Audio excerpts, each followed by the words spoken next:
Cons, pros and cons. The world blames dad when it's really your mom.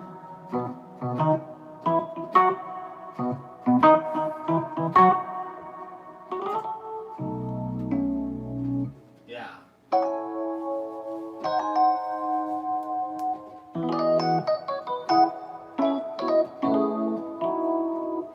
We're here, we're live.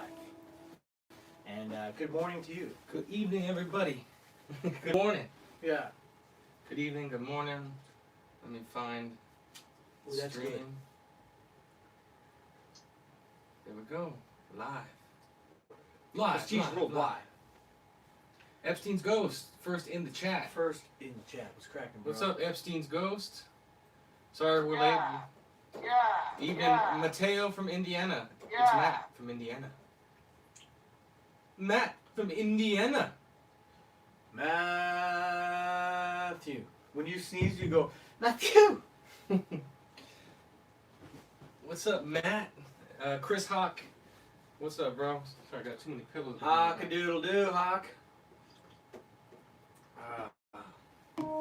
What's good, everybody? Good evening. Just to kind of let everyone slowly find their way into the chat. Since you guys are here early, go ahead and smash that like button. Yeah, we just started Garfield. Garfield's in the chat. Speaking, didn't you write a song for Garfield? Smash that like button. Big bump in the chat. I did a long time ago, I didn't really actually get in the movie, but I tried. It's a really good song. Ooh, that's a cat's lap for you. Pet me when I jump on you. Many canaries in the sun. Canaries in the sun, yeah. Ooh, that's a cat's lap for you.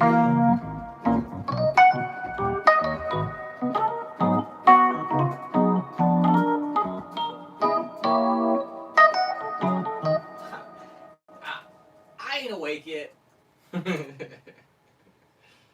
He's slowly getting the crusties out of his eyes. Kristen! Yeah, man. JR's in the chat. But cheers to whatever you might be drinking, whether it's tea, coffee, or moonshine. Is moonshine expensive? I don't know. Matt would know. Matt, is moonshine expensive? That could be his nickname. Moonshine Matt. Yeah. Matt Moonshine Kruger. Hey, what's that over there? Isn't that Moonshine Matt? In the trees? Water, actually. Well, water's still good, too. Yeah. Garfield says they're sick. I'm about to have an exam in 45 minutes. Oh, then we'll chill out with us. Look, my advice is you already know what you know. There's no sense in stressing about it. What I would do my last hour before a test, I would not study. I just let it go. Relax. About to take a test? Yeah, an exam. What was the sick part? He just said sick, and I'm about to have an exam. Oh, maybe sick like sick, bruh. I think it was like that. Oh, I thought it was like sick. I'm about to take a sickness coronavirus exam. Yeah. And then another tip is if it's a paper exam, you dump all your equations and crap out into the exam as soon as you get it. That's what I would do. Empty out your brain. Big brain dump. They can't say it's cheating because you're putting it on when the test starts. What's up, Jen? Jennifer's in the chat. Trevor looks comfy today. I know, right? Yeah, he looks like he is in his PJs. He looks like Ashton Kutcher from Punk'd. $10 a quart, he says. Never got that in my whole life. Ashton Kutcher. I'll never forget when one person said, you kind of remind me, you kind of look like Clay Aiken. I was like, really? That sucks. It's messed up, man. That dude's like such a weakling. Yeah, Johnny McWong. I saw Clay Aiken at Politicon, because I was out there in Nashville and they had Politicon, and he was one of the mediators or whatever. And I was making jokes to everybody because I didn't realize it really was Clay Aiken. I was making jokes and I was like, look, it's Clay Aiken. Like as a joke, because I thought it was just someone who looked like him. And then they're just like, yeah, I know. And I'm like, no, but you don't get it. You're not getting the joke. Yeah, he And then looks like eventually Clay I was Aiken. like, wait a second, that is Clay Aiken. Did he say anything to you? No. No? Thank God. He was getting pissed. He looks like he's got a lot of emotion. Because he was like, he had a bias. So he was rooting for the liberal lefty kind of guy. Didn't he come out as a conservative? From what I've seen, he was far from considered. Interesting. I know he ran for. He was in politics for a minute. He was running for Congress, I think. Super weird. Yeah, I wouldn't vote for that dude. I don't think I would ever run in for any political Congress. I do not want to be in those circles. Like, I wouldn't mind being friends with, like, you know, like Donald Trump Jr. or something. That'd be cool. Go hunting. I'd be your friend, but yeah, you gotta be ready to have your life examined under a microscope and just have them just well, I don't care about. I don't have anything to hide, but just the sharks and bull crap that's in there. Like, if you think the music industry's full of crap, imagine the politics. Just like all people that are trying to act like, well, I am a really good person, but they're really just snakes in the grass. Snakes in the grass. Hate the snakes in the grass. Yeah, he's not sick. He just said sick, bruh. So there was a couple interesting articles I wanted to tell you about Trevor, and I'm sure maybe you guys heard about, maybe you didn't. But I thought this was pretty interesting. Where'd it go? So there's these two football players. Is that right? Yeah, Seahawks and Giants. They just had an arrest warrant, and they were actually arrested for armed robbery. Really? At a party Football in Miami. players? Yeah. So they ended up robbing a house. They went to some barbecue cookout, and they robbed the people there for like several $1,000s in jewelry and cash. Were they like hurting for something? Are they professional football They're professional football players. So they're making cheese. Yeah. I mean, even if they're like a nobody, you're still making money.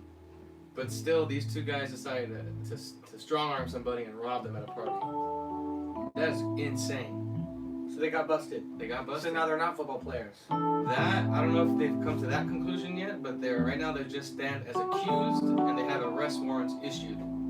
Well, I would think NFL, especially now that they're kind of, people have kind of like fell back on NFL, I feel like, they want model citizens, right? If you're a football player or athlete or something like that, like you got kids looking up to you. They want to be like you. So I don't know if they want to have those kind of people steal at parties or wherever you are as your model. Get them out of there. Get them out. I can't imagine conspiring to steal at a party or do something like that.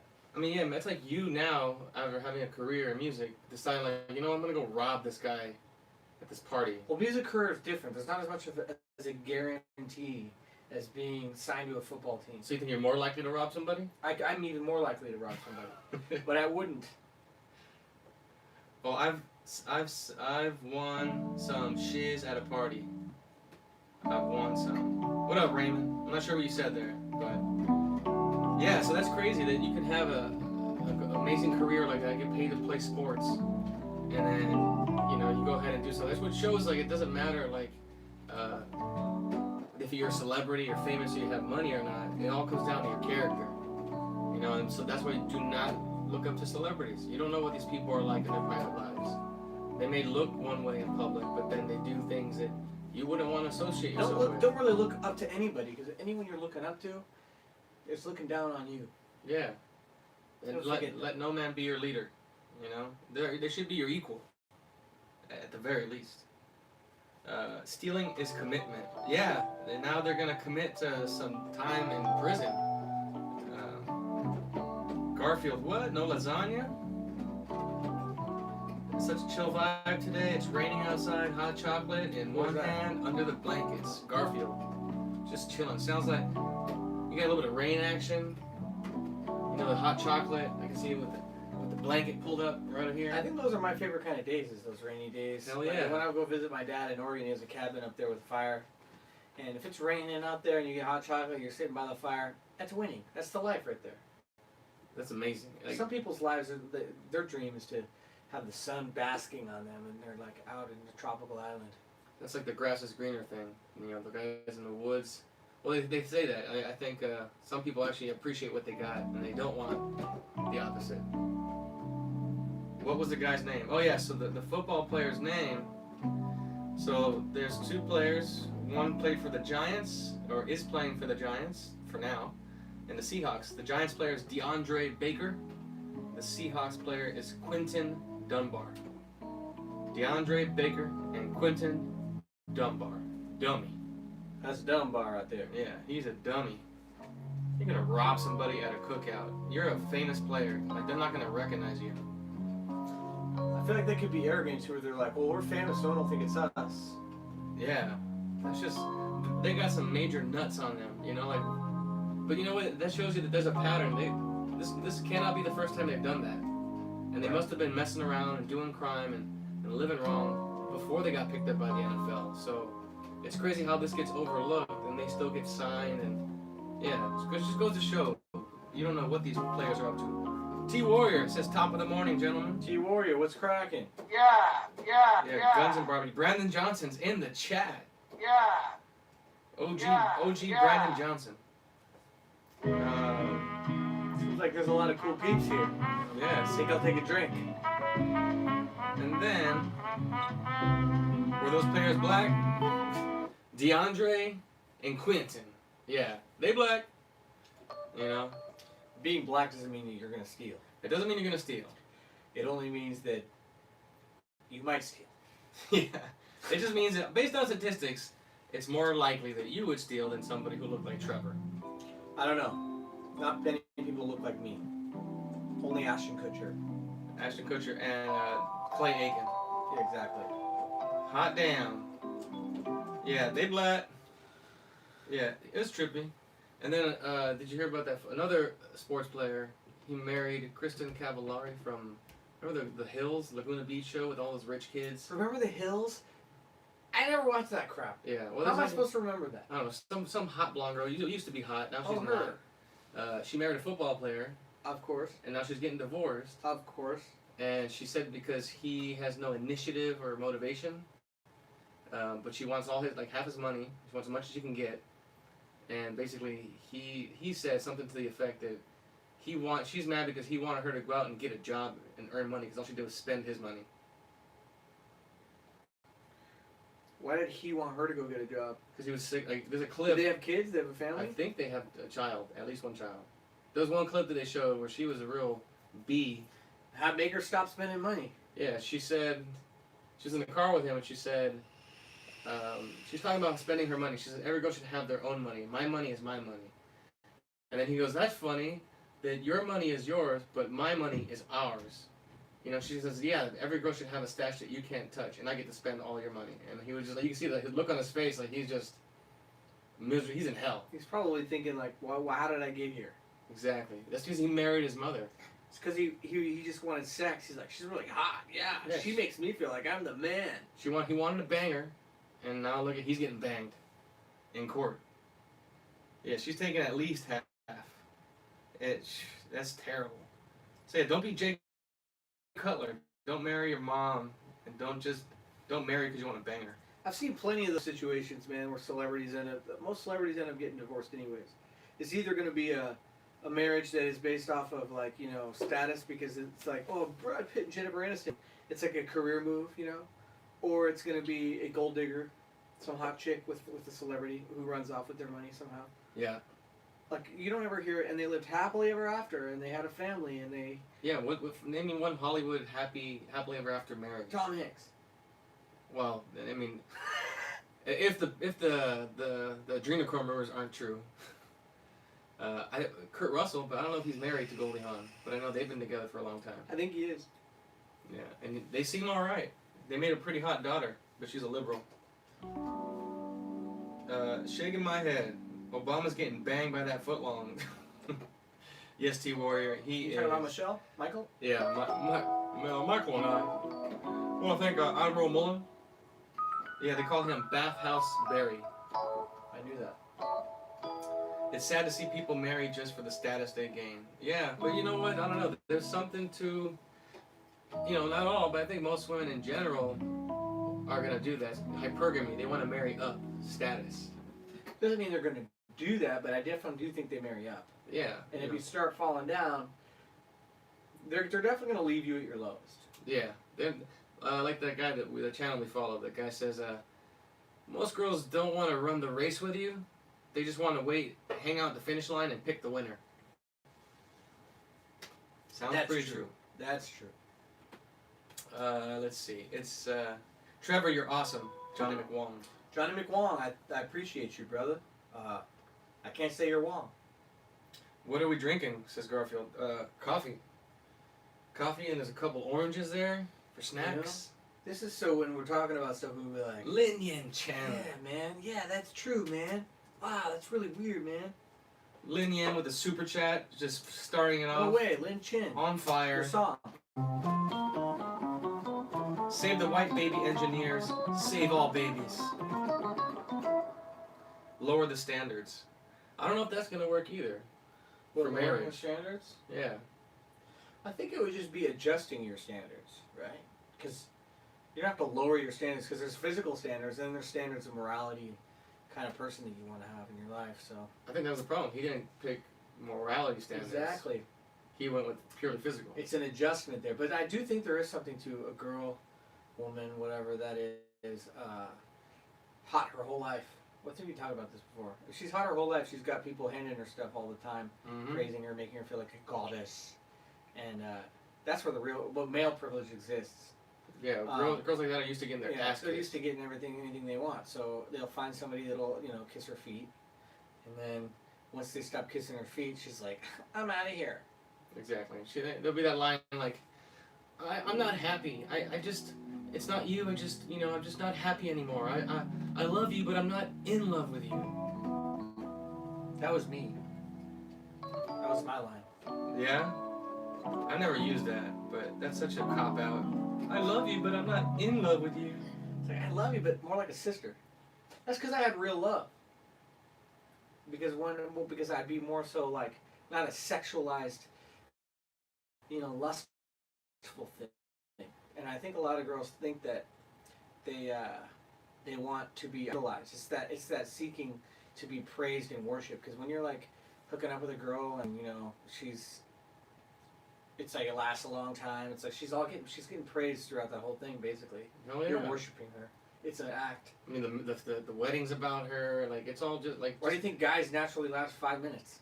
Yeah, Just get in there and get out of there. Get You know in, what get I'm saying? out, go watch some TV. The only pressure you have is for her. Yeah, She she's the wants one to that real wants you to long. perform, Guys just want to get in, just get it done. Get in, get out. Like a SEAL Team 6. Just get in there, execute the target, and get the hell out. And most of the time, it's funny because you don't realize that you just want to release, and when you do, all of a sudden it's like hanging out with a different person. Yeah. You're like, wait a second. Yeah, you ever had that where you Let's just watch the movie. you were hooking up with somebody in your fallen state, and then as soon as you reach your climax, it's almost like a spell is broken. You wake up, you're like, I gotta go. Oh man, look at the time. It's crazy. Like, sex becomes like a spell, and you'll do whatever, go wherever until you get it, and then once it's gone, it's just like this. It just lifts away. What was his name? Michael. Lin Yin Chen dropping another super No chat. way. He said, "Can you hear the call of the Allspark?" This song.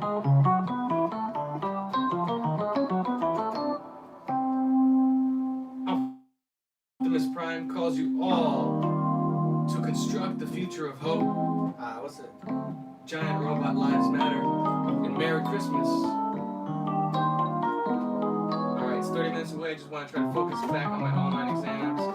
Good luck, Garfield. Stay out of your head. Don't worry about it. You know what you know. That's it. I wonder what the name Garfield actually came from before the cat. Is the cat the first name Garfield? First popularized name, I'd say. Don't take but a minute or two. Exactly 903,000. It shouldn't take that long. Just get in, get out. 5 though. Is on. We should be good now. All right. Good to go, guys. So, what did he say? Coyote Ugly, Rich? Yeah, that's exactly it. Coyote Ugly. I've had a few of those. I mean, it wasn't ugly, but it was just like, I don't know. My past was the sooner I slept with a girl, the less I wanted to do with one night stand. I'm not saying I did it. I'm not gonna tell you what happened, but if I did, I had less desire to want to hang out with her because she wasn't girlfriend material. It would just be a sexual thing. So I don't want to cuddle. But yeah, it's weird. It's weird how that is. It's like, yeah, you just like, if you do sex immediately right away, it's like, that's what it is. That's it.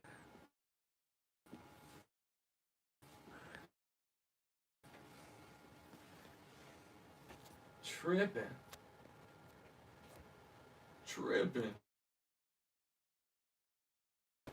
We're here. This thing's just tripping. Should be here now. Hold on. We're here. Go ahead. Wow. YouTube is nuts. So yeah. It's exactly it, Matt. Kind of like Coyote Ugly. But yeah, I mean, it goes back to what I learned, well, what he reconfirmed for me, which is why you shouldn't be having sex before marriage. Because you start getting in there too soon, then it's only about the sex. And most guys, I think, would have something similar. They're not going to look at that marriage material. They will stay with her as long as they're getting that nana and getting all the, that playhouse life, going out together, dates and traveling. But if you're not doing it right and you don't marry her, it's just never going to work right. You got to wait. You got to keep it in your pants. It's still an intimate thing, love. Love them like you love yourself. Well, I don't know if I want to love them like I love myself, because sometimes I'm a little rough on myself. Let's see. That's why you're not supposed to have sex out of marriage. It might sound too traditional, but no, it's not traditional, even rude. It's the way it's supposed to be. It doesn't work if you do it outside of marriage. I mean, the proof is in the pudding. Look at the world. It's all crazy. Merry Christmas again, Lin Chen. Thank you for those super chats, my friend. Skip McBurney. Happy Thursday. I'm just trying to catch up, see if I missed anything. Get in, get out. Please, don't put me through the torture of you thinking you have to perform. Look at that. From a woman, Christine Stewart. So, Christine, I don't know. I always heard that women say that it's rare for a man to actually cause a woman to climax. I was told that. And I don't know, it's hard to tell. Women are amazing actors, so I don't know if it is hard for them. Because obviously it's not hard for men. My body fit. It has a six-pack, but it ain't no cess-pack. Thoughts will not betray me. Exactly, Lin Chen. You keep that six-pack strong. You don't let her break it down. I make sure she's walking different after. That's right. You put her in a wheelchair, T. That's right. You put that butt to sleep. Torture. Let's see. I can't hear anything.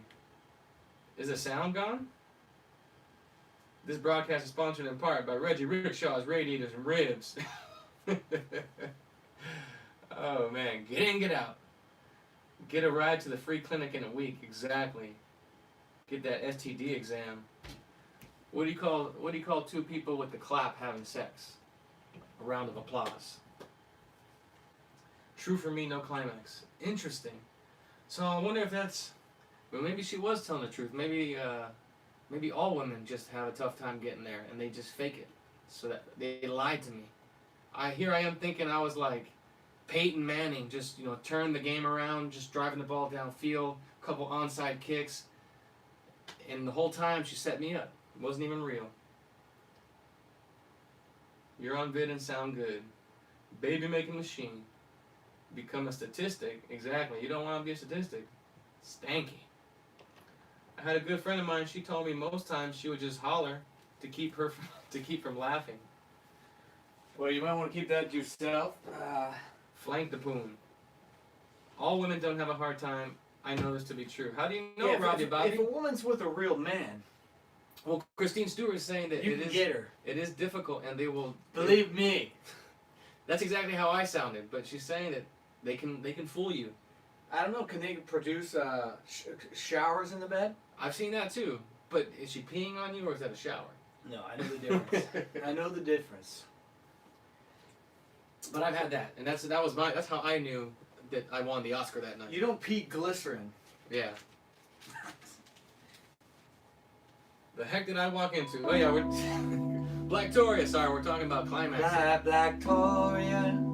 What up, Steven?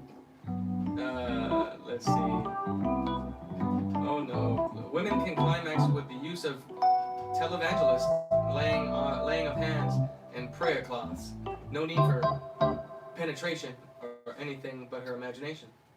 That's right. You can be like Benny Hannon, just smack her with your coat, like those televangelists. Yeah, I think more than anything, the women, in my experience, they like to be intellectually the most. Like, you know, like for a woman, it's like a guy can just go right into sex, have no conversation, and it'll be great, right? But a woman they like to be intellectually stimulated. Yeah. So if you can make her feel like a queen, and wow, I'm praised, and oh, I'm beautiful, wow, I'm everything I told myself I wasn't, then It's got to be a production for a woman, I think. You gotta.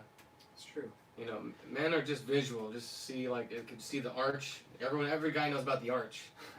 The arch. He's on one tonight. T knows what I'm talking about. The arch.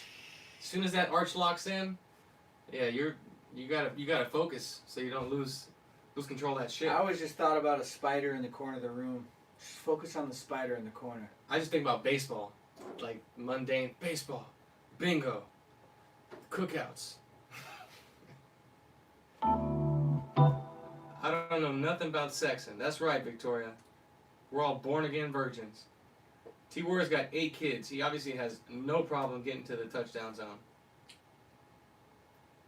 Yeah. Oh my God, y'all so burnt. Me either. I have had it 3 times. That can be proven.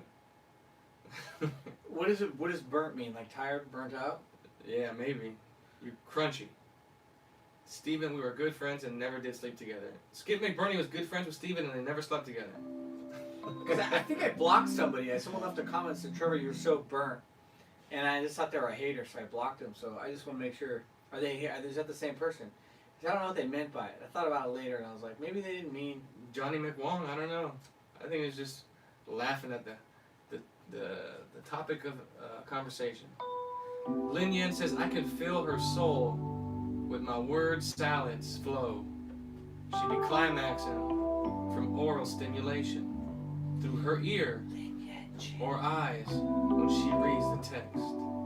Through her ears or eyes when she reads the text.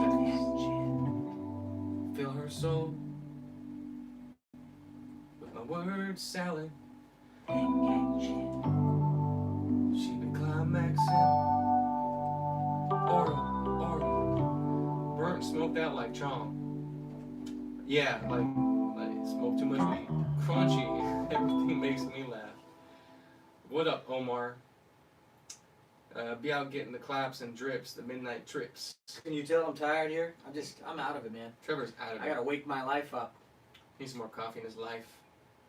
So yeah, for Victoria and Omar, the guys who came in late, we were talking about like some of these interesting things that happen in the news. Jay Cutler and his wife are getting a divorce. He accuses her of being a lazy bee. Who's Jay Cutler? I don't know. Football player. I think he still plays. Hockey Retired. Football. Hockey? American football. I don't say because I was never into sports or like anything like that, and they're like, you like you know who Kobe Bryant is, and I'm like, oh sorry, I don't watch hockey. You know, that's how much I'm not into basketball and sports and stuff. I always had friends that were, so I'd watch for the sake of being in the room and watching with them. But yeah, I would watch the championship games, but I couldn't tell you stats. I knew some names. All I know is that the best era for basketball was Scottie Pippen, Jordan, Rodman, Michael Jordan. Heck yeah, they had. Changed my mind. What's that tall guy's name? Armstrong or something? Dude with the goggles on the Bulls. They had.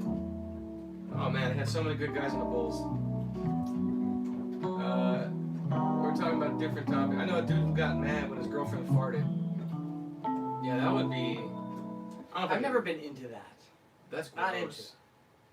I even don't do that around yeah, girls. I think keep that keep that separate. Even if I was married, I'm not gonna fart in front of her. Because people try to pressure you. They're like, oh, if you can do that, then you're comfortable and it's love. It's like, no, it's actually just kind of no class. Yeah, keep that. I mean, keep some spark alive. Like I wouldn't do that around my family either. Exactly. So why would you fart in front of your wife? I wasn't really into that. I was always kind of I don't know, private with that stuff. Omar says the only sport he likes is wrestling. You talking about WWE? I was into WWE. I'm not gonna lie. My dad took me to a Royal Rumble once for my birthday. I was like upset. I actually started making music because me and my friends we would use those big trampolines as wrestling rings so we could pretend we were wrestlers. And I needed a theme song, so I started creating music. That's why I started recording music because I needed a theme song. Little fun fact there, you didn't know that. Yeah, I used to do backyard wrestling. We'd set it up with, we'd have little doors and pieces of wood that we would get from the Home Depot Center or whatever, and just slam through it. We were big into like XPW, that Extreme Pro Wrestling, ECW. So yeah, it was pretty nuts. Got a little too into it. The Rock says, know your damn role. You would have liked Jay Cutler. He never took it seriously. He smoked cigarettes on the sidelines. His wife left him because he wanted to chill around the house with the kids. Exactly. I mean, he should have done something, like chop some wood or something, but he had every right. I mean, he earned his money. He's done. What does he got to do? But, you know, she's just being a woman. It's good to have at least one friend who's a woman. She will turn you on to so many women. That's what I've always said. I've always said, you're not supposed to just, like, you know, sleep with all the girls you know. You're supposed to have a plug. girlfriends that you just keep as friends. That way you go out and hang out with them, and then you get all their friends. Yeah. Well, her friends will lead to you guys being friends with her friends. And I remember I knew girls like that, and I would, I'd declare it. I'd be like, you're the best wingman ever. Yeah. It's good because then it immediately puts other girls at ease. You know, when you are living that life trying to go catch and tail at the bar, if you have a girl in your group, then you can easily go talk to other girl groups because you got. They feel safe. Yeah, they set it off. They go in there. They do their woo girl, and they start woo girls just scream all night. You don't even have to if they just see you talking to a hot girl, and she's giving you smiles or whatever like that, then you're in the game with all the girls in the room. Trevor, you did block. I don't know why though, Jill Magoon. No, we didn't block Jill. No, I mean I could have. I'll unblock you. I thought I don't know. I thought I was a hater. Not on the YouTube because she was here. No, it was on YouTube. I did it. I got it on my phone and it said, "You're so burnt." And I thought it was like someone hating, being like, "You're a burnout artist." You know, maybe it was Satan telling me that. But I thought it was just like, I'm done with the haters, man. All right, get them out of here. I gotta figure out how to unblock her. Yeah, she's been here pretty solid. She was probably just trying to be funny. Let's see. WWE is garbage now. Why does Trevor look like he works at a coffee shop? I know. I'm sorry. Sorry. Let's see. Yeah, WWE is not the same. You remember when it was WWWF? 3 W's. 3 W's? Yeah, it used to be the Worldwide Wrestling Federation. Just World Wrestling Federation. Well, before that, bro. I used to watch it since Bam Bam Bigelow, bro. Before Bam Bam. Oh, okay, I never watched that. Yeah, it was WWWF. 3 W's. And they also have the female wrestling, the ladies at the Glow, Women of Wrestling. It was crazy.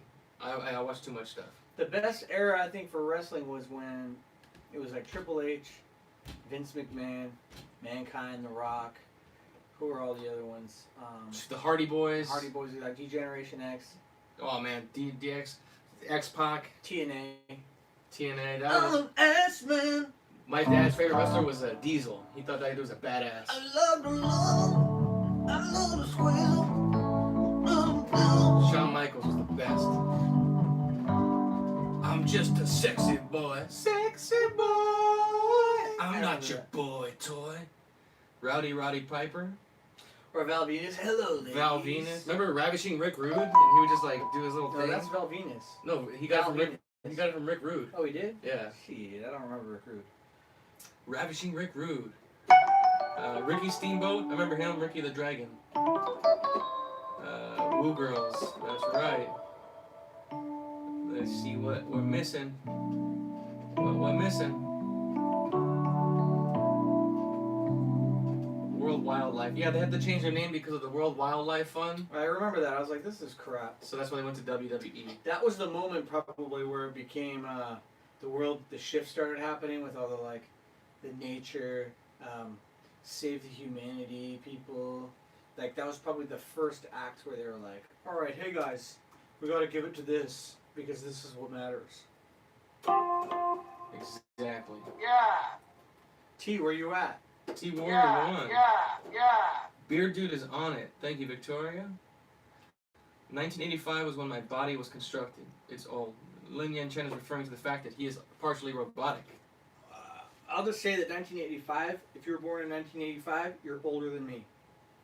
Really? I'm just putting that out there. Absolutely. Absolutely. You're 86? Don't start doing counting in your head and exposing how old I am. I didn't say you could do that. I didn't say you could do that. I thought you were 84. You thought wrong. Damn. I'm not what you think, bro. Well, if you were born in 82, then I'm cool with you. You're gonna have to call me child. Child. I don't think I would be admitting if I watch wrestling. There's nothing wrong with watching a bunch of guys in tights, rub on each other. Hey, I wouldn't admit that I watched it now. But when I watched it, it was everybody watched it. It was the best. And we had a black box. So all my friends would come over for the pay-per-views. We have little pay-per-view parties. You know what I'm saying? T Warrior says you don't know nothing about Ric Flair. Woo! Woo! I remember we were watching the pay-per-view when Owen, what's his name? Not Owen Wilson. Owen. Benjamin. No. Talking about wrestling. Oh. Owen Hart. Owen Hart fell from the top. Oh, broke that's his sad. neck. He died. I know. I watched it. That's what I'm saying. I was watching that pay-per-view. Yeah, that was terrible. The British Bulldog, he was pretty sick. Yeah. WCW birthed Bill Goldberg. Yep. Yeah, but WCW always thought was trash. I always thought it was like the Diet Wrestling. It looked like a daytime soap opera compared to WWE. It just didn't have the it wasn't like... It wasn't as cool. It just looked cheaper, too. It wasn't as cool. The production value. I mean, the coolest thing they had going for them was Sting. That was it, and I thought that was reaching. I thought he looked like a gay leather guy, like he had a strap on somewhere, and maybe a whip. Yeah, remember he got it from the movie The Crow? He looked like, see that? A Kiss member. He did look like a Kiss member. Merry Christmas, Lin Chen. Merry Christmas. Queen Butterfly's in the chat. Queen. Welcome, Quang. Yes, Queen. Durag Davis. What's his name? They always had this. I like how wrestling would play on the ethnic or cultural backgrounds, like really play it up, like Farouk. Like I guess they pick the blackest name they can get, or the whitest name. What was I gonna say? If you go back and watch the old clips of The Rock, man, he used to say the craziest things. Yeah, that if he said it now, the world would have a fit. They'd be cancel him, all this stuff.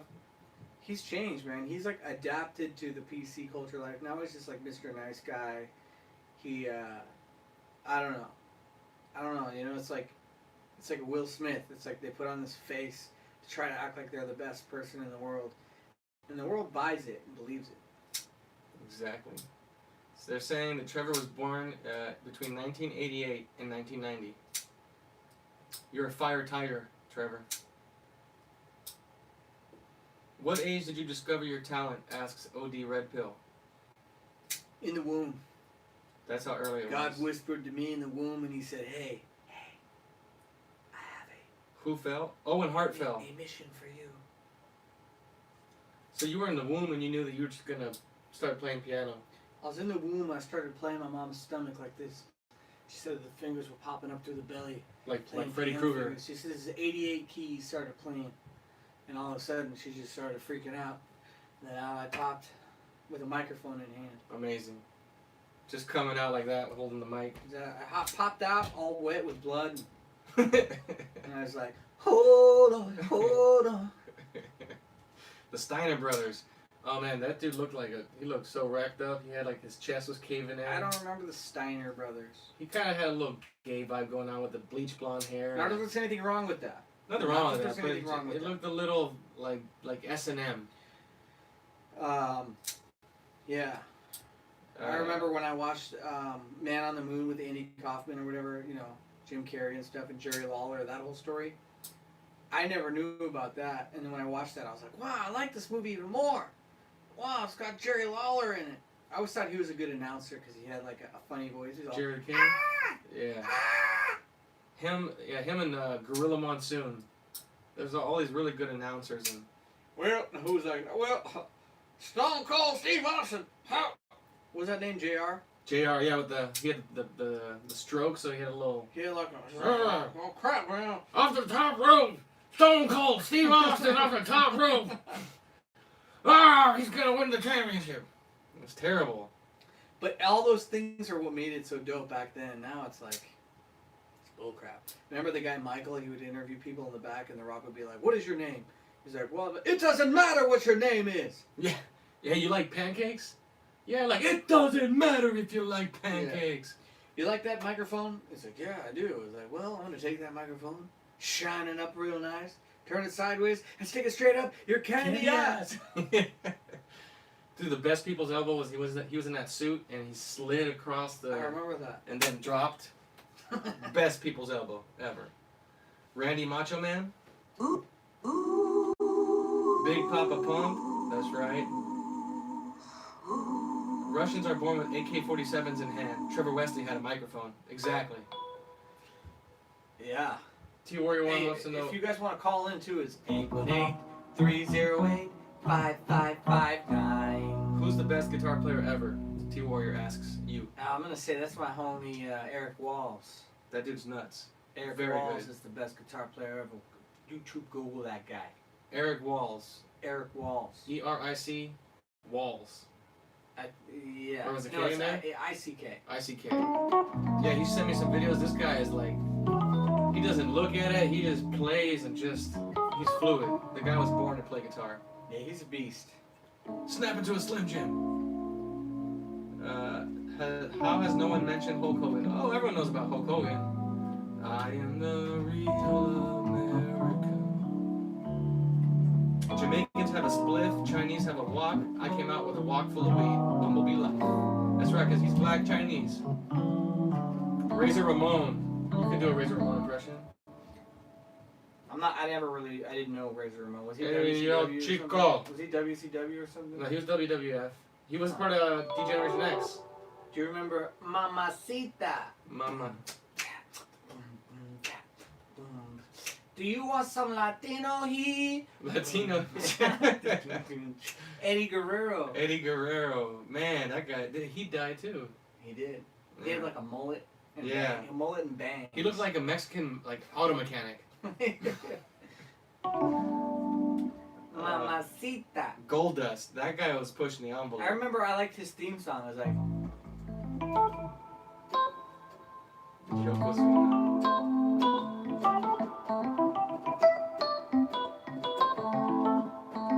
Woo! Yeah, it was a sick little. And he would come out. but if you look back on it, you're like, dude, this dude's a flamer. But he made everyone feel uncomfortable. That was hilarious. Flaming. Remember Rikishi? He'd stick his. That was super Yeah. weird. I was never excited to see his move. I used to know the Rikishi dance. And all the girls too. I remember I'd be like, oh man, it would be like Deborah and her puppies. The puppies. And then Trish Stratus, she was hot. Trish Stratus was dude, Stacy Keibler was the hottest. Tall, Keibler. long I always call my legs, dad a Keebler because he's 5'4". like an elf. I call my dad a Keebler because he's only 5'4". I'm on a Mexican radio. I've heard that song. T-Warrior 1 asked Trevor or us, do y'all remember back when the Star would wrestle an arbitrary no-name guy? Yeah, they would have the main guy just wrestle a nobody. Just to, I don't know why, just to make him, I don't know, easy match. I don't remember that. What about that dude that carried the 4x4? That would be Hacksaw Jim Duggan. That's right. DDP, when he broke his leg in Indiana. Yeah, DDP. DDP does yoga, and one of the most like... Diamond Dallas Page? Yeah. He seems like a total like trailer trashy like Southern Texas. He was like the Tiger King before Tiger King. Exactly, that's what I'm thinking of. He looks like him. But he actually, this is like super viral video that happened like years ago where he helped this overweight Asian looking guy who was like walking with like arm crutches, and he got him to lose a massive amount of weight and start running again where this guy couldn't even walk. It was nuts. And like there's like this super edited, very emotional. Sweet man. Yeah, look up Diamond Dallas Page, like transformation. it's pretty amazing. Very impressive stuff. The guy seems like a big softie. What about that dude? Yeah, we saw that one. Your dad must I'm have been sick happy. of wrestling, man. We've been talking about wrestling for 20 minutes. God. Mick Foley, man. We're gonna make all the girls in here leave. I know. All right. So in other news, there was they called it ISIS. What do you call him? Just a member of ISIS, of Allah, that kind of ISIS, who wanted to bomb the Barcelona-Madrid game, the El Clasico, which is like one of the top rivalries in Europe, the world, even. So yeah, be careful out there. Be safe. Hashtag be safe. Think I'm afraid of coronavirus? Shit. Think not. Mickey Golub. Let's see. Durga. Muhammad Jihad. Hell no, that helps people. Hell no, he helps peoples. What y'all think about the LA lockdown according to the mayor? Davey Guitar. What do you think we think? Yeah. It's crap. It's bull crap. 3 more months? I don't forget what the actual death rate is. It's like 0.0. So the death rate is it's 0.05%, and the seasonal flu is 0.1. So it's 50% of the death rate of seasonal flu. Yeah, so it's actually weaker than they thought. Your chances of dying or getting it are so low, but your chances of losing your job, starving, not being able to feed your family, that's 100%. 100%. It's insane. It's out of control. And then there's still people who are quoting, well, they have this many people dead. And I was telling one guy, like, well, you're still using the numbers that they've already admitted that they pumped up. They pumped up the numbers in every single state. Even New York got caught. And at the point when New York had 10,000 deaths, at least 3,000 of those 10,000, 30%, possibly a lot more, were not even tested for coronavirus. So you can imagine it's probably 50% of those cases. And then even in those 50% where they tested positive, how many of those died of diabetes or heart failure? It's just nuts. It's not like a little mosquito or something. You should get the assault rifle. I'll get it just in case. Big bad Bernard Banks beat up his butlet at the backyard barbecue. I had to be into wrestling with just me and my big bro. Let's see. Well, Skip, you're wrong. Because Prince was amazing. Even if you don't like that style of music, he knocked all that out of the park. Prince was pretty freaking fantastic. Trevor Wesley. If I've seen any bugs, any gnats. T Warrior says, move to Texas. About to bust your I want to check straight out out Texas. the sky. We wanted to, if we get this RV, God willing, we want to check out Texas, but I don't know if he can deal with the heat. What do you think, T? T don't know what I think. He black. But He he's not absorbs really, the he's not a light. fan of the sun. I die. Let me know if you see any of those little gnats. Newsom is crashing his economy on purpose, so the federal government will bail California out. Yeah, that's what I heard. These guys are so broke, and they're trying to do this so they can cash out and get help. But if they do get bankrolled by the feds, supposedly, I haven't verified it, the federal government gets to audit the state, and they can probably find all these where they misspent money, maybe embezzled, stole, whatever. I don't know. It's all rumors. All the people them unite. Did you hear about the guy in Malibu got bit by a shark? He died of corona. Yeah.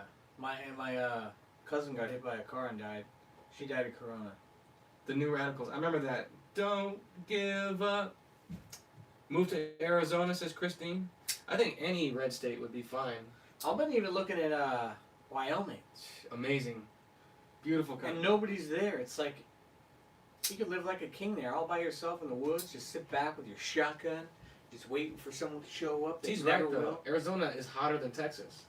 Texas has more humidity, though. Well, why is Arizona even being compared to it? Because they're both, like, very conservative. They love guns. I always thought Texas was more conservative than Arizona.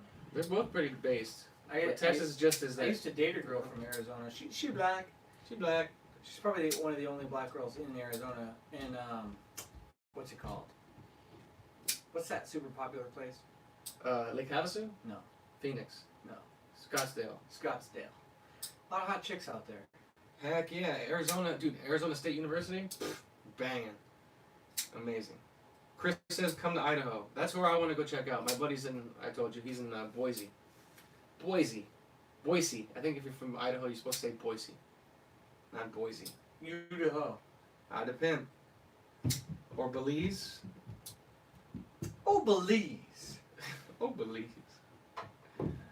It's called shade. Yeah, Trevor needs lots of shade. So,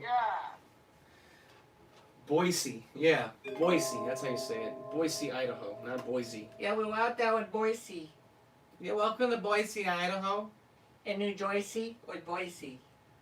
So don't forget, there's a call-in line. Queen Butterfly, we haven't heard from you. Yeah, come on, Queen. Come on, We Queen. need to hear that female, feminine energy. 818-308-5559.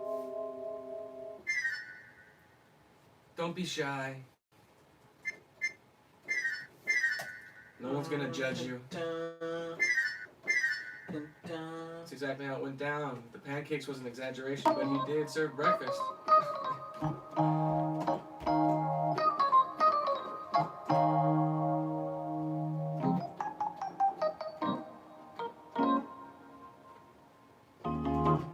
Prince was a baller.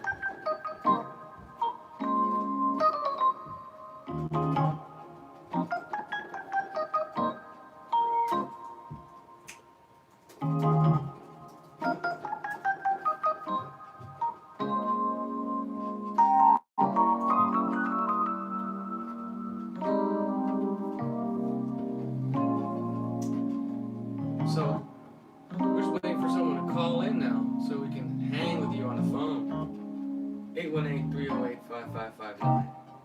Skip, I'm sure you have a conspiracy theory to back that up where Prince is, I'm just messing. I love Skip, he's my buddy. Yeah, no, those Chappelle stories are true. Like, Prince played basketball and he made them breakfast. It's pretty funny.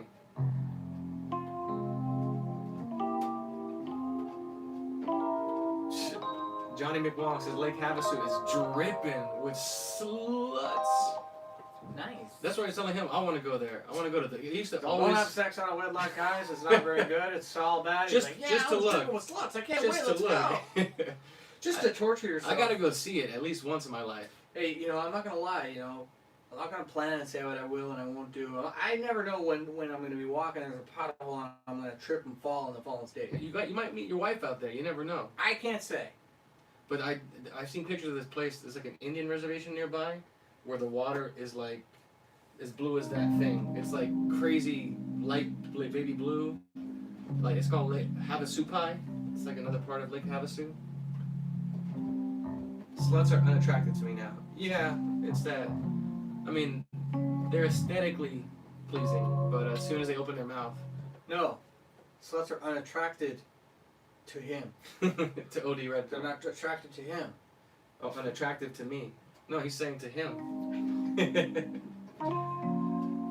Open carry, full gear, just go to the grocery store, coming soon. Yeah, that'd be nice.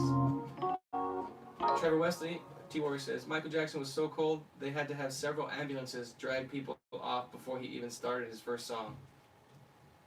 That's crazy. It's so cold. Like, he was just so good. Like, I didn't know we were talking about weather and temperatures. Arizona and Texas. Like, yeah, we're just Michael talking about Jackson was so guns cool. and Michael Jackson and Prince. All Yeah, at the same Michael time. Jackson, man. He's. I think he's the greatest of all time, as far as like pop star goes. He was. I mean, yeah, he did everything, man. Hold on. I remember that when he came back with that album, I think it was Invincible, that one song, You Rock My World. I love that. It was such a good... Rodney Jerkins produced that. Really? You rock my world. Yeah. He was supposed to sing that Justin Timberlake song. Which one? It's so quick to walk away. He was going to sing with him? That was supposed to be his song. Oh. I wanna rock your body. But then they turned it down because he already had You Rock My World. Amazing. But Michael Jackson would have killed that song.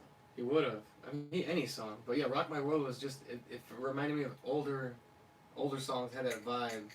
That nice bass. Dun, dun, dun, dun, dun, dun, dun. Cold dead bodies. They did. You are you are not alone. Another day is gone. I'm still all alone. Oh. Send your out of wedlocks my way. I'll take one for the team. Yeah, bring him over to my place. I'll even let him play with my fake nose. Strangers in Moscow is my favorite. I don't know that Michael Jackson song. Strangers. What's the number again? Oh yeah, Pussycat Dog Lover. Here you go. 818 308 5559. Jump on that number. Man in the Mirror. Dang, Trevor, that's funny, dude. Yeah, he sounds just like Michael Jackson. Hold on. Hold on. I had no idea that boy can sing like that. If they ask, tell them that it's human nature. No. Only some songs I can sound like him. The Rock My World one, you got that. To rock my world.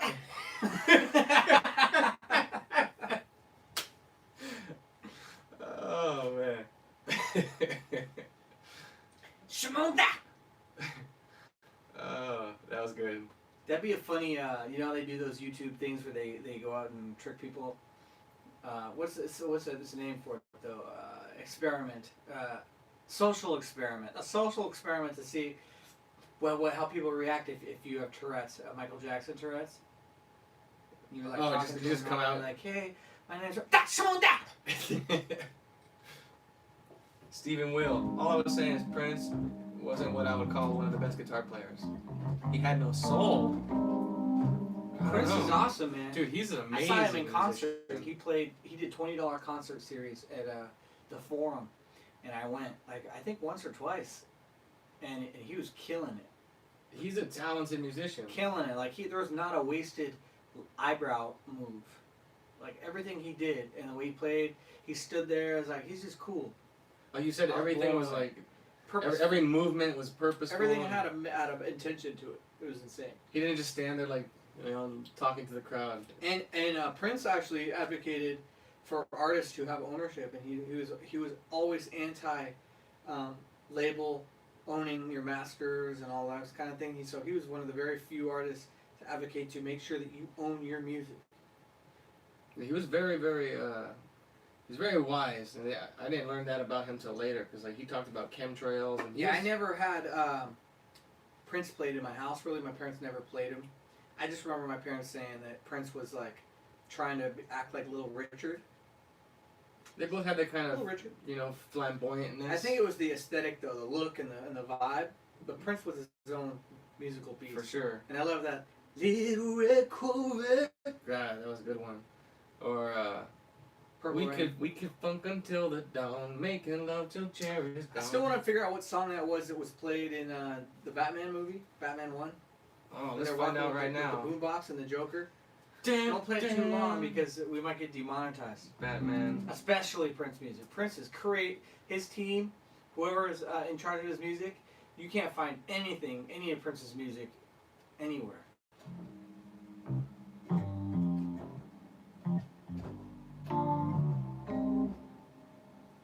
Is that it? That's not it.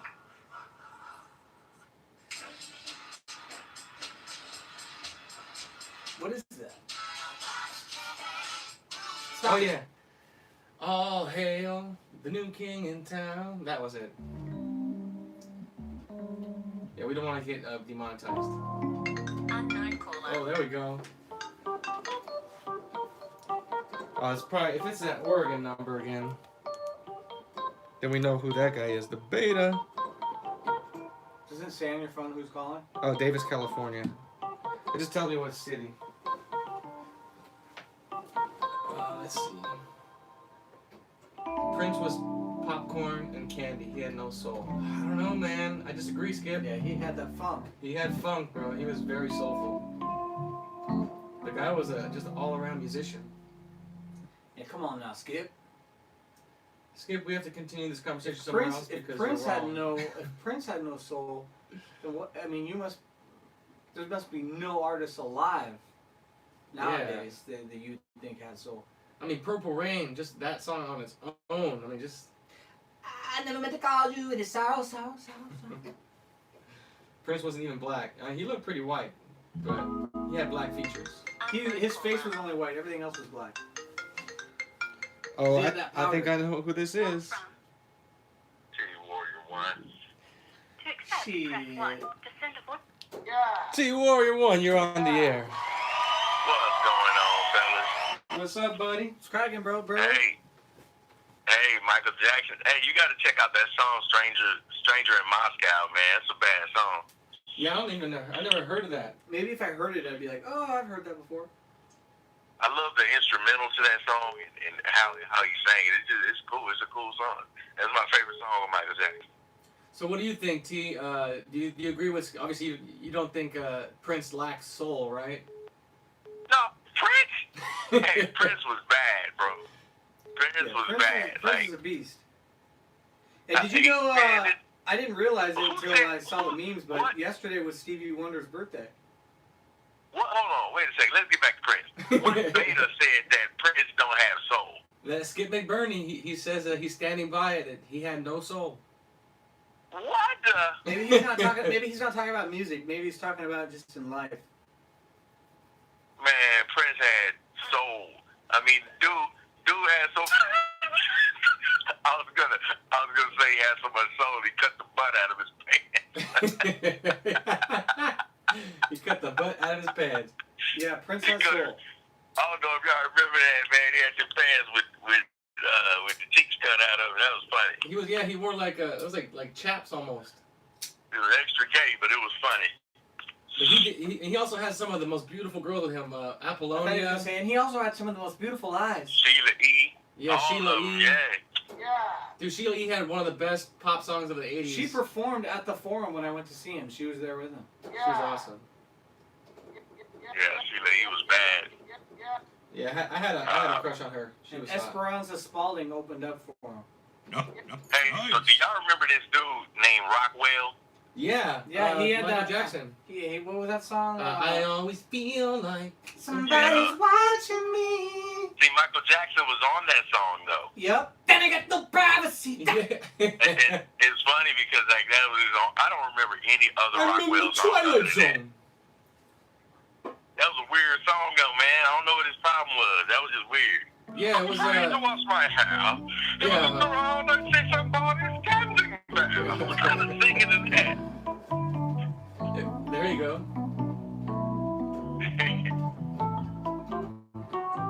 Hey, what does it feel like? Then I got no I'm in the privacy. Twilight Zone. Whoa. It was like a weird. Yeah, it was just a different combination. And I was like, always when I was younger, I couldn't tell. I was like, why does Michael Jackson sound so different? Like I hear Michael, but then who's this other dude? That's so sad, man. His whole career is based on a song that wouldn't have been popular if Michael Jackson wasn't on the hook. Yeah, but he better be thankful. Had he not had that, he would have had nothing.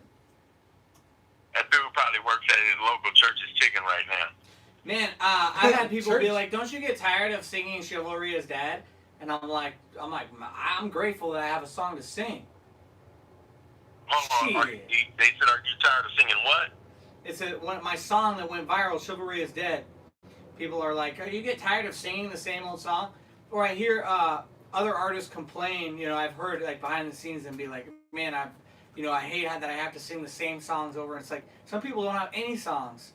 Some people have never had a hit Yeah, song that's or true. anything. Be That's grateful. true.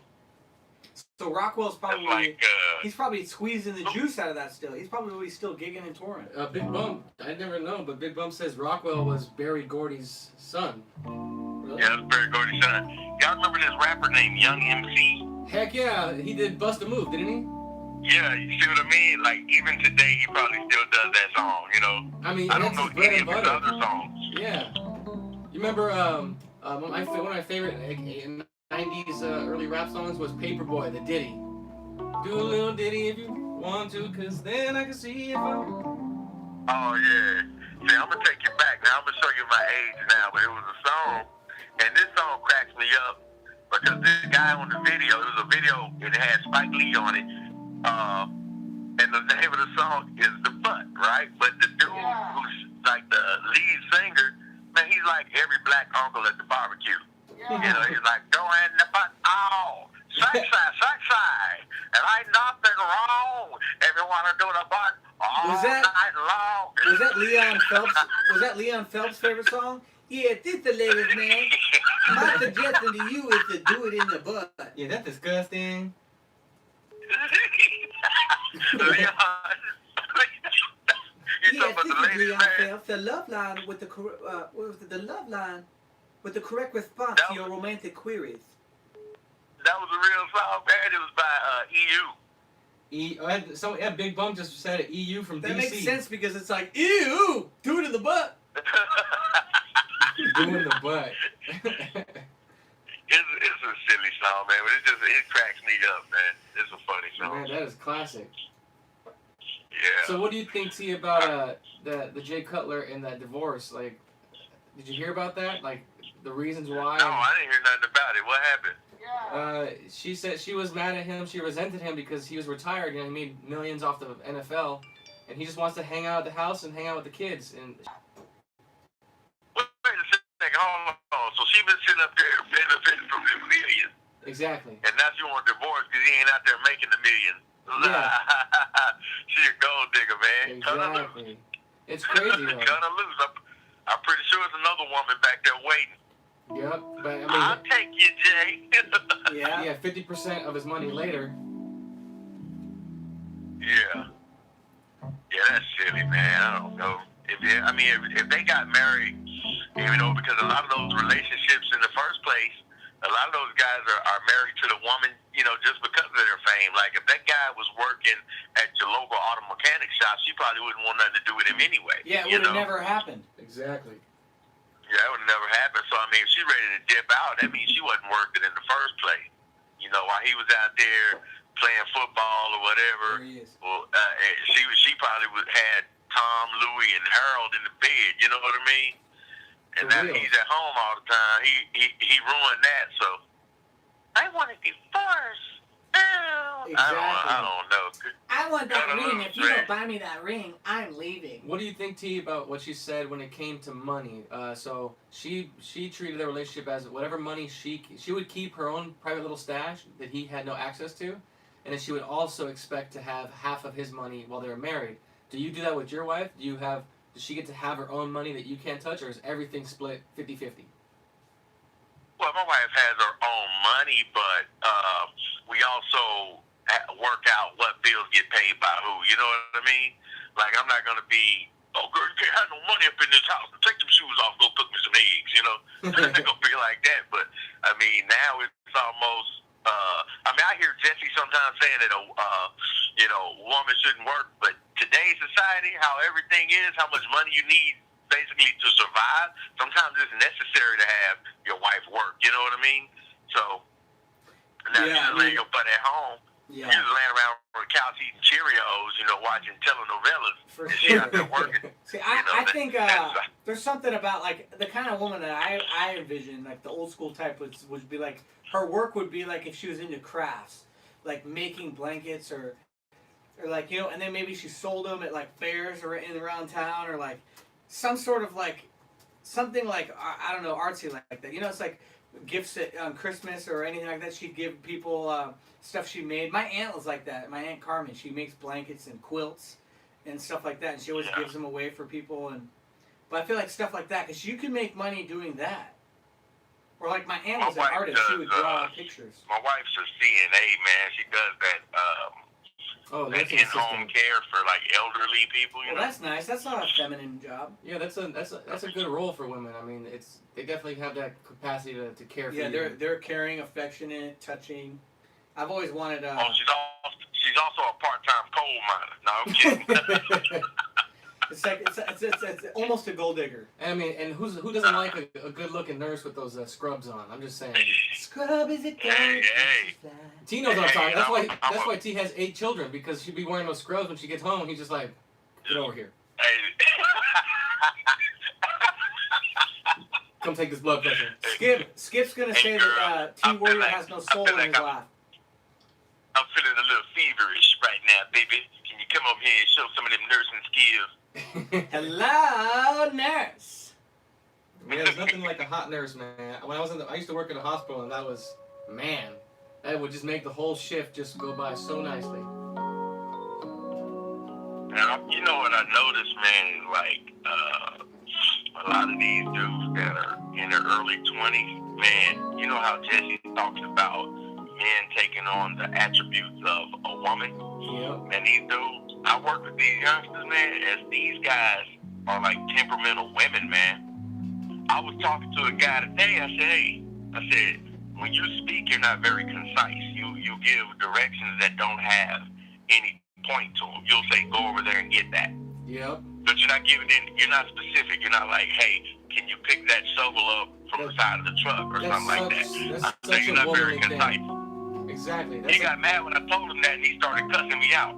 Wow. But that's a temperament of like a woman. You know, you tell a woman she's wrong, and you stand strong in that thing that you're telling her. You're going to see that type of reaction if she's a weak beta woman. You know, I feel like if she's not the type of woman that can humble herself. That describes like every like fight I had with any ex-girlfriends. It was always like stuff like that where like they're so unclear. Like, go get that over there. Put it there. I'll like put it where? Over there. It's like, okay, just a little more direction would be nice.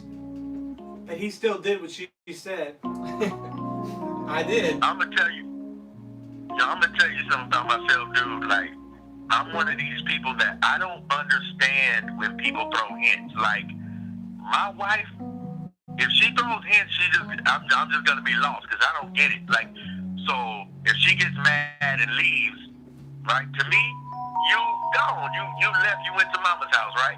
I'm not gonna come after you and chase you. One time she asked me, "Why is it when I go, you don't come after me?" I'm like, "Well, that's because you took off, so that means you didn't want to be here."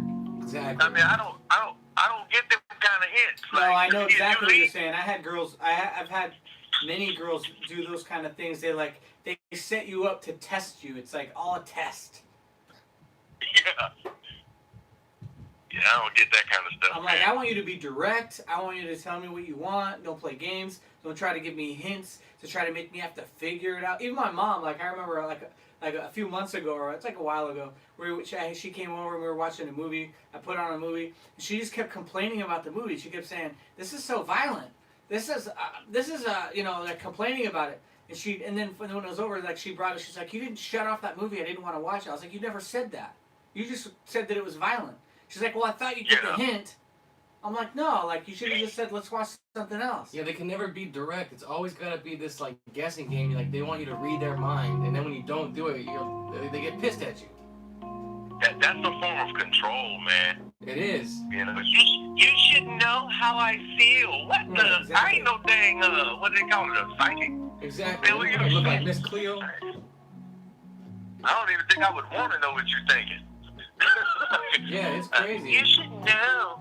Exactly. That's like, look, if I'm going to the store and I say, "Hey, I'm going to the store.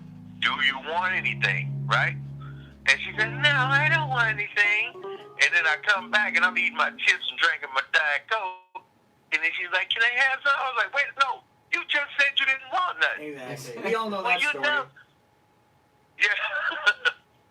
It's silly, man. I don't get that kind of stuff. And then there's another one that I saw this meme, and it happened to my buddy like the same day I saw the meme where girls will do that thing where they look bothered, and you ask them like, "What's wrong?" They're like, "Nothing," and there's a pause, and they go, "Well, I just think it's funny that," and then they just go ahead and bring something up from the past or. And just like what you said before, you just said, it's like when you go out and be like, I said, "Babe, you're gonna need a jacket. It's gonna get cold out later."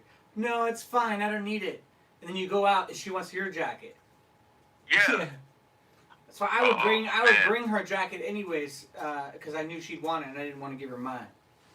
Or you're in a restaurant, you order food, she's looking at the same exact menu that you're looking at. Yeah. You order your food, she orders her little gay salad, and then she wants to eat your food.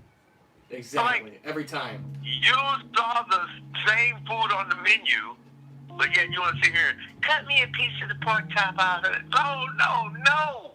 It's I ain't no beta. I'm straight eating my whole control. plate. Yeah, it's just controls to see if you're gonna always give them what they want. It's Yeah. true.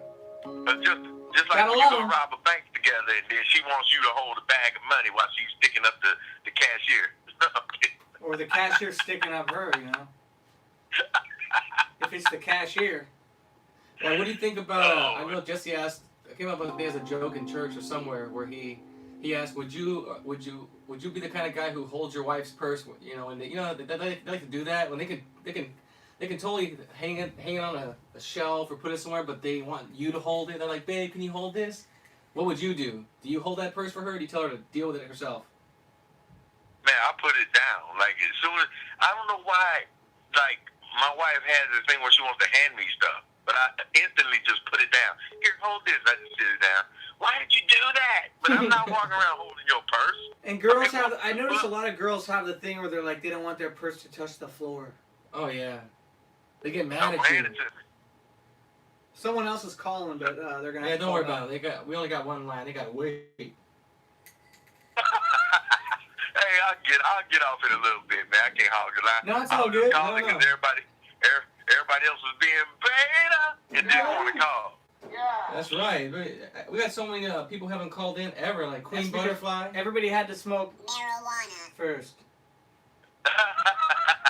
Queen Butterfly, call in, girl. That's Everybody right. needs to hear you. Come on, everyone's got to share it. We I gotta used to know a stripper, and her name was she called herself Butterfly because her butt cheeks would fly like wings. fellowship. Trev should have Trevor Wesley's comedy hour, and then Beard Dude will be like his Ed McMahon, you know? Yeah. Yeah, I'll be the Ed McMahon to his Jerry Lee Lewis. It's funny how strippers always have like they're either named after precious stones or like glitter. It'd be like glitter, sparkle, diamond, ruby. It's just weird. I remember a long time ago, I went to this hotel in LA after a night out, and there was this girl that was drunk, and she was a stripper, and she was hot. And she didn't have any, like, she was hanging out, and I was like, you can't drive. And I let her come home with me, and she got naked and stripped down, and then she slept on the couch. And I always regretted that I didn't, so I was like, man, I should have taken it down. You fool. Isn't that funny? It's like, I'm like, man, she was so fine. She was so fine. You and probably she saved came- yourself from chlamydia. Her crabs probably had chlamydia. Probably. Her But crabs she had looked crabs. good. She got naked and then went and changed and slept in her little bra and panties and I sound like a dirtbag, but I was a good guy in that moment. I didn't really want to drive home because she was drunk. She was gonna drive. I was like, you can't drive home, but she ended up listening. Man, I drove Trev her would have car. those out of wedlock babies. Yeah, I was with a friend and I drove her car to my house. Wow. Thanks for divulging that, Trevor. Yeah, Trevor's dirtbag days. It was either I regretted not taking it down or I regretted that I didn't get her number afterwards or something. I just remember regret. That's how you get the coronavirus on your mouth. My mouth. Man, did I ever tell you, man, when I was like 21 and I was rapping. I was a rapper. He's a rapper. I saw Ludacris when he was starting out, man. Luda! In the club. I was in the club and we were in the VIP section. Man, we're up there talking all this back. Yeah, he alright, but he ain't got nothing on us. You know what I'm saying? Like we're up there watching him perform. You know, he was just starting out, and we're like, yeah, he ain't got nothing on us, man. Yeah, he alright though. He's all alright. He's all rich and famous now. I actually like Ludacris. I think Ludacris was one of the first animated like rappers. You know, like Nicki Minaj came out and later on, but he was like creative. You know, He maybe had a lot of character. he had his own vibe. Like no one else was like Ludacris. Maybe he didn't have the best rhymes and lyrics, but he was an artist to me. He was clever though. Cadillac Mills, Cadillac Grills. He was good. Yeah. His flow, he Yeah, had a my special flow. It was like, favorite rapper was, let me put a little bit of excitement up in your lifestyle. Hey, I'm gonna tell you, my favorite rapper, Andre Benjamin. Andre 3000. Yeah, that's my favorite rapper right there. He had to say his correct name so he could be a Yeah, real he's fan. he's got an interesting style because he's a really smart guy, so he doesn't come up with like the typical kind of verses you hear from most rappers. It's always like something out there, like trippy. They have a song. It was a song called "Synthesizers" that Outkast had. Man, that song. If you hear it, I think it came out in like 1998. But if you hear the song, they're talking about everything that's going on today as far as like technology and how fake people are, and you know, just plastic surgery. And they did the song with George Clinton from Parliament Funkadelic. Yeah. Yeah, it's a good song, man. They go, Y'all remember DMX? I am for real. Never meant to make your daughter cry. I apologize a trillion times. I'm sorry, Miss Jackson. Dude, when that song came out, that was like on the radio for like a whole straight year. Oh yeah. he rich.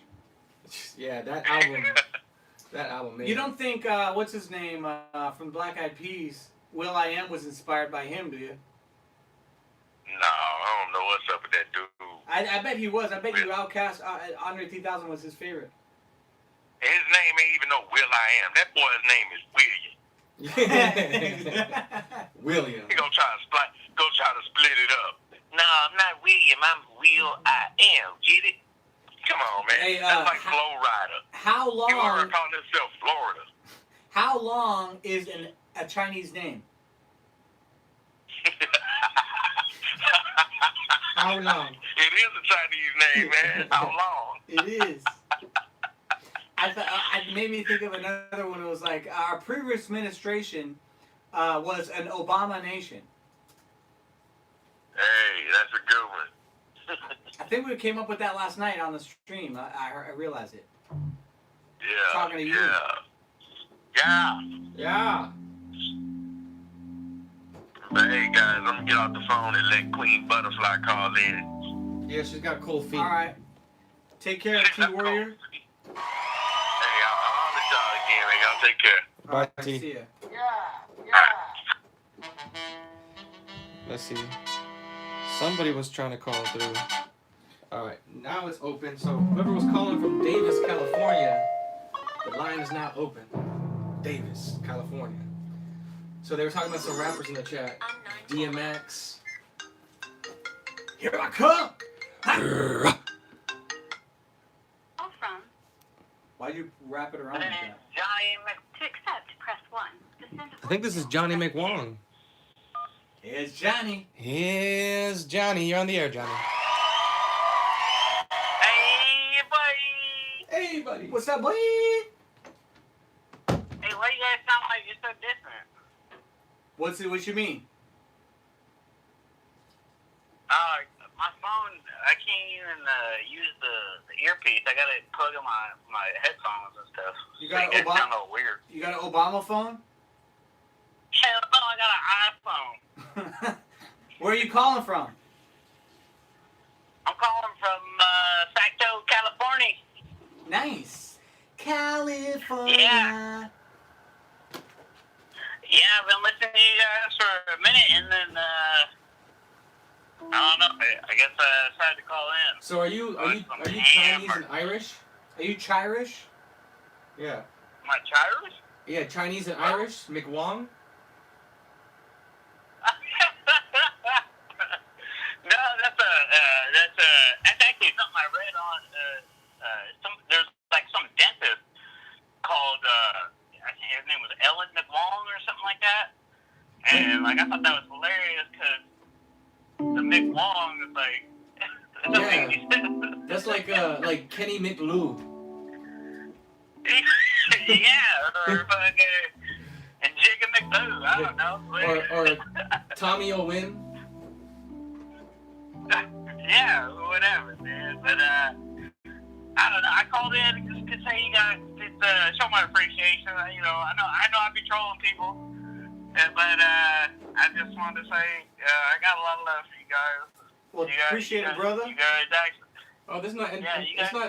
It's not trolling. Yeah, you're here to have fun. Say what you want. You know, just don't get angry. That's Yeah, it. I like when people can talk trash, but there's some people that They're not talking trash. You know, they're really just hateful. Yeah, they're just angry and they're being Haters. emotional. Yeah,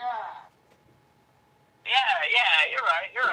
But I mean, like, you know, like, who's my guy? Marcus Jones. Marcus You guys Jones. know about him? Yeah, he's a hater. He said some. He doesn't say some like negative. You know, it's kind of direct or whatever. But he still, he does still.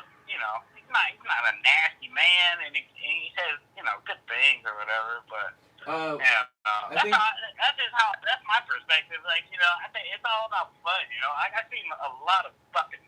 Oh, I'm watch sorry, the F-bombs. I don't mean to be cussing so much.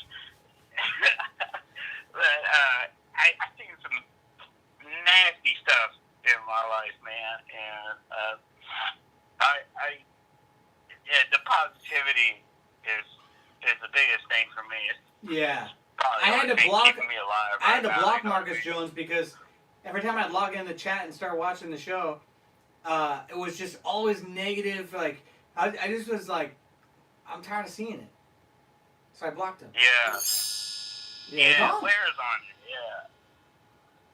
yeah, Marcus. Well, Marcus is a anyway, hater.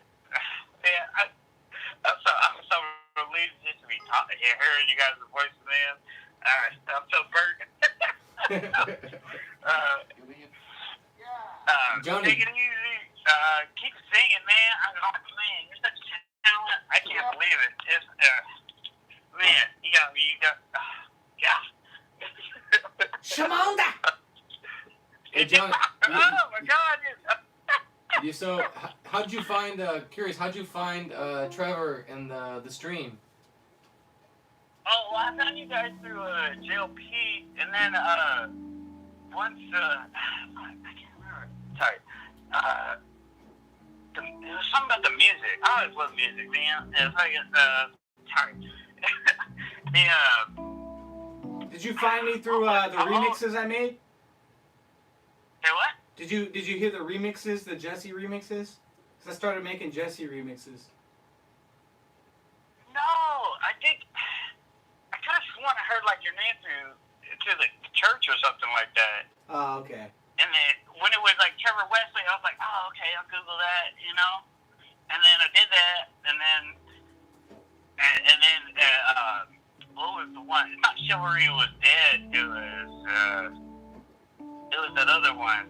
I was spouting it off in the chat the other day when I thought I got blocked. No, you've been cool. I'm not gonna block you. You did take me on a ship or something like that. Oh. Oh yeah.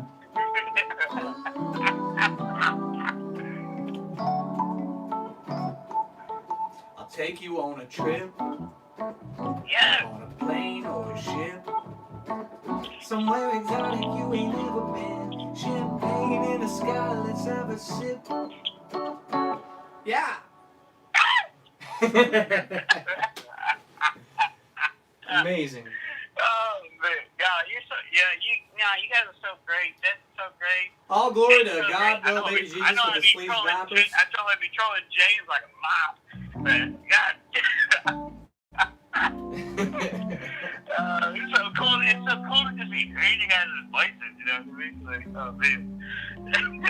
You sound like you're having a wonderful night, man. Yeah, it sounds like you've been smoking some. Marijuana. Did you eat the whole brownie? No, I don't smoke. Actually, to be honest with you, I do drink a lot, and I don't know. About like 10 years ago, I decided, you know, I'm gonna have the blast of my life every day of my life because there's just nothing worth it. You know what I mean? Like, like I said, I've seen some people, nasty people, do some nasty things and just have nasty endings, and you know, it's not something I want to get into, but anything that's, you know, positive, you know, I try to enjoy it. And So you basically always try to have fun and make the most of it now. exactly, man. It ain't fun if it ain't worth it. I say that all the time, and I made it. Yeah, no, I feel you. It's always that a good attitude is everything. Yeah. Hey, look, you guys,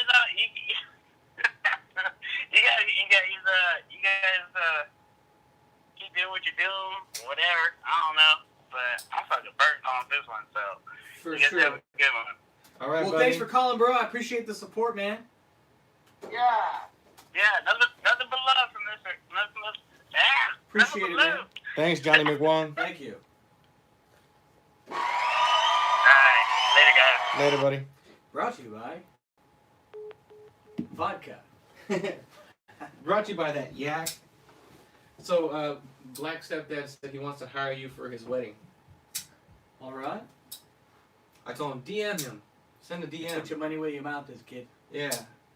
It's all fun and games until you sign that contract, Omar. This fool is high and chilling. No, he said he was just drinking. No weed for the man.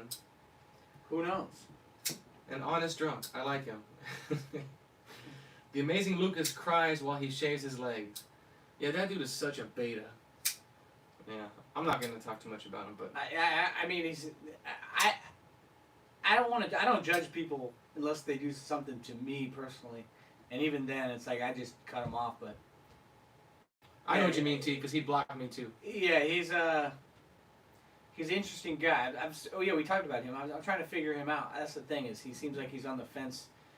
It's hard. He's tough to figure out. He doesn't seem like he's easy to figure out what he stands for. Let's see. Good call, Johnny. Yeah, that was nice to hear from Johnny. He's got a super positive attitude. I like that. He's right, though. It should always be a good time. There's no reason to, even at a funeral, have a great time. It's not a big deal. Yeah, celebrate the life they had. Don't mourn the death. I don't know if it's morbid, but now my outlook is, if at my funeral, if I have any say whatsoever on my last wishes, I don't want it to be the typical ceremony. It's all somber and you give a eulogy. No, I want music, just have fun, almost like a potluck. My mom always said, when I die, cremate me, put me in a pipe, and smoke me. What? Isn't that like that movie with Method Man and Redman, where he smokes and his buddy comes and helps him on tests? I don't remember that. I kind of remember that. I mean, my mom was joking, but I think she'd actually would prefer that, though, now that I think about it. Does Trevor ever play with his knife in public? All the time. All the time. Amazing Lucas is a kid? Nah, he's a grown man. But he might act like one. Yeah, Queen Butterfly, where you at? Let's hear from you, Queen. Yes, Queen. Don't be shy. Your mind tells you next week. My mind is telling me no. Call in, Queen. I'm gonna put the number here for you. I'm not gonna force you. If Yeah, wanna call in. you don't got it, but Especially girls. Girls are like cats. You can't force them. You have to turn your back on them, and then if they come, they will. Eventually, they will. And they'll want to lay on top of your desk in whatever project you're working on. That's how it works. that's right. That's right. Oh, that boy Lucas is lost up under the skirt of mama mentality, deep in the spirit of Satan. Lin Chan is always very profound. He is a wordsmith. Merry Christmas, by the way, Lin Chen. Yeah, Merry Christmas. If you guys don't know, it is Merry Christmas time. Year round. All time. It's Christmas all year. It's always the most wonderful time of the year. My favorite holiday, hands down, Christmas. Yeah. It's always jingle bells around here. Yeah. I love the Christmas music. Let's see what else I missed. Any news on an RV? Well, what do you think? I don't know. I don't think. I mean, there's I'm ready to any pull the news. trigger. I'm ready to pull the trigger too. I mean, we could call that other one and just be like. I like yeah. that one. I think that one is perfect. It's just kind of expensive, man. It's like $20 grand. Yeah, but I'm not gonna like Matt. What would you do? They're listing it at 20. It's let's tell them about it. It's 1997. 1997, Lazy Days, 1997, dude. That's 20. with only 50,000 miles. Yeah, that's true. There is not very many miles on it, but And the thing looks it's very well kept inside. It was kept in storage. The new there's tires. some old. It does still look like an old trailer. Yeah, but I'd be down with painting the outside and give it a fresh coat, just our own. That'd be an easy project. Just paint that sucker. Yeah, it's 20 grand, still 20 grand. But I wouldn't offer them 20. Right. What do you get? Offer them 17, 18? I'd start at 13,000. I'd lowball Well, them. we could try that. And then of course they're gonna laugh, and I say, well, really, it's because we can only do 15. Be like, come on, you guys are rich, man. We're kids. Yeah, Come we're on. just a couple kids A here. couple of kids just trying to live the dream here. You guys, we can talk about this all day long. Are you guys going to invest or what? Yeah. Thank you, Lin Chan, for the super chat again. You are Thank you, amazing. Lin. Queen Butterfly, he just sent you some kisses. She gets my astro kisses. Every time I hear Queen Butterfly, I think of that stripper Queen. with the butterfly butt cheeks. Yeah, no, well, we're looking at RVs because that way we can drive it. A trailer, we'd still have to invest in a truck and a trailer, but some of those trailers are solid. And then we would have a truck to leave it, and then you can just detach and drive. He's into detaching things. Yeah, detachable members. But yeah, I was trying to look at RVs like the Ford style that has the bed over the cab. That way, there's an easy mattress. Call from The Quarantine Johnson. to accept, press Corn 1. pop? To Corn pop. Hey, what's up, guys? What's up, buddy? Yeah. Did you like that, little Quarantine Johnson? LaCorny. Loved it. Gotta have my pops. Quarantine. I came up with a new name. I could see someone Quarantine Johnson someone named being or that. The quarantine. Washington or Jefferson. Quarantine. Quarantinius Jones. Like a Clementine. How y'all been doing, man? I heard you talking about spending $20K on an RV. That's 22 years old, though. It's gonna be kind of expensive as far as the insurance, I think. Yeah, that's the thing that I keep hearing. Like my dad, like I told my dad I was thinking about doing it, and he hasn't said one positive thing about it, but he's kind of that way anyways. He lists all the negatives. I got to think about this, and those are true things to think about, but it's just the way he is. But I do think that that's pretty No, expensive. I'm not trying to discourage you. I think No, that not you you. can find a really good one. My If you dad's look that around. way. Oh, go ahead. Yeah, I'm not saying you're discouraging. It's just my dad is like that. He never really says any positive. He doesn't look for the hopeful, like enthusiastic, like yeah, that could be cool, it could work. He's just always like, eh. sounds like your tax guy. He's just like, well, Yeah. but I mean, how It's bad like can a the insurance be? Because I wouldn't want to get full coverage. I mean, if we don't need it, like, if we can't afford it, then But we it's just our get liability. house. Yeah, you don't have to get full coverage because you own it. So, yeah, it's a good point. Yeah, just I mean, until we can afford it, like just everything's a risk. I got liability on my old Ford Ranger, and so I'm not worried about it. It is what it is. We need to ask Jesse Prove on it. if he could start a You campaign can get for them us. down off the price, though. Yeah, I think if they're starting at 19, I think you can get them down. Just go real low and then meet at about 15. that's what I was 14? thinking. 15. I'm sure they would probably entertain 15K. Yeah, they would, but you're gonna have to get down low to get to 15. You got to go real low because they're gonna fight you. If you go 15, you're gonna meet at 17. Yeah, so I was gonna start out with like 12, offer 12,000 or 10,000. Yeah. Good number. 12 even, and then y'all probably meet around 15. Yeah. They see the money, guarantee you they'll give it to you. Yeah, I think it would be great. I'm ready to hit the road like tomorrow. Yeah, if we just came there with 14 or 15,000 cash, I'm sure they take it we said we got this right here. right now. What's it gonna be, Doc? What's it gonna be, Doc? That's it. You know you got them with that 15K. They're gonna take it, man. As soon as you walk off, you drive off though, it's like, uh-oh, what's really wrong with it? Have you guys kind of looked underneath it and inspected it? Not really. We just went to check it out to kind of entertain the idea of like, let's make it a realization and actualize. But we didn't, I wasn't ready to just, Yeah, I'm not mechanically minded, but it looked decent from the little bit I could tell. And then I have a local guy who, if I did buy it, I'd have him come out because he works on my Ranger and he's pretty good with older Fords. Yeah. But it looks good. Like you can tell that they took care of it. Like the inside, they didn't abuse it. Original cabinets, flooring, everything. So it looks like it just needs a little bit of, clean it up on the outside, some new paint. little TLC.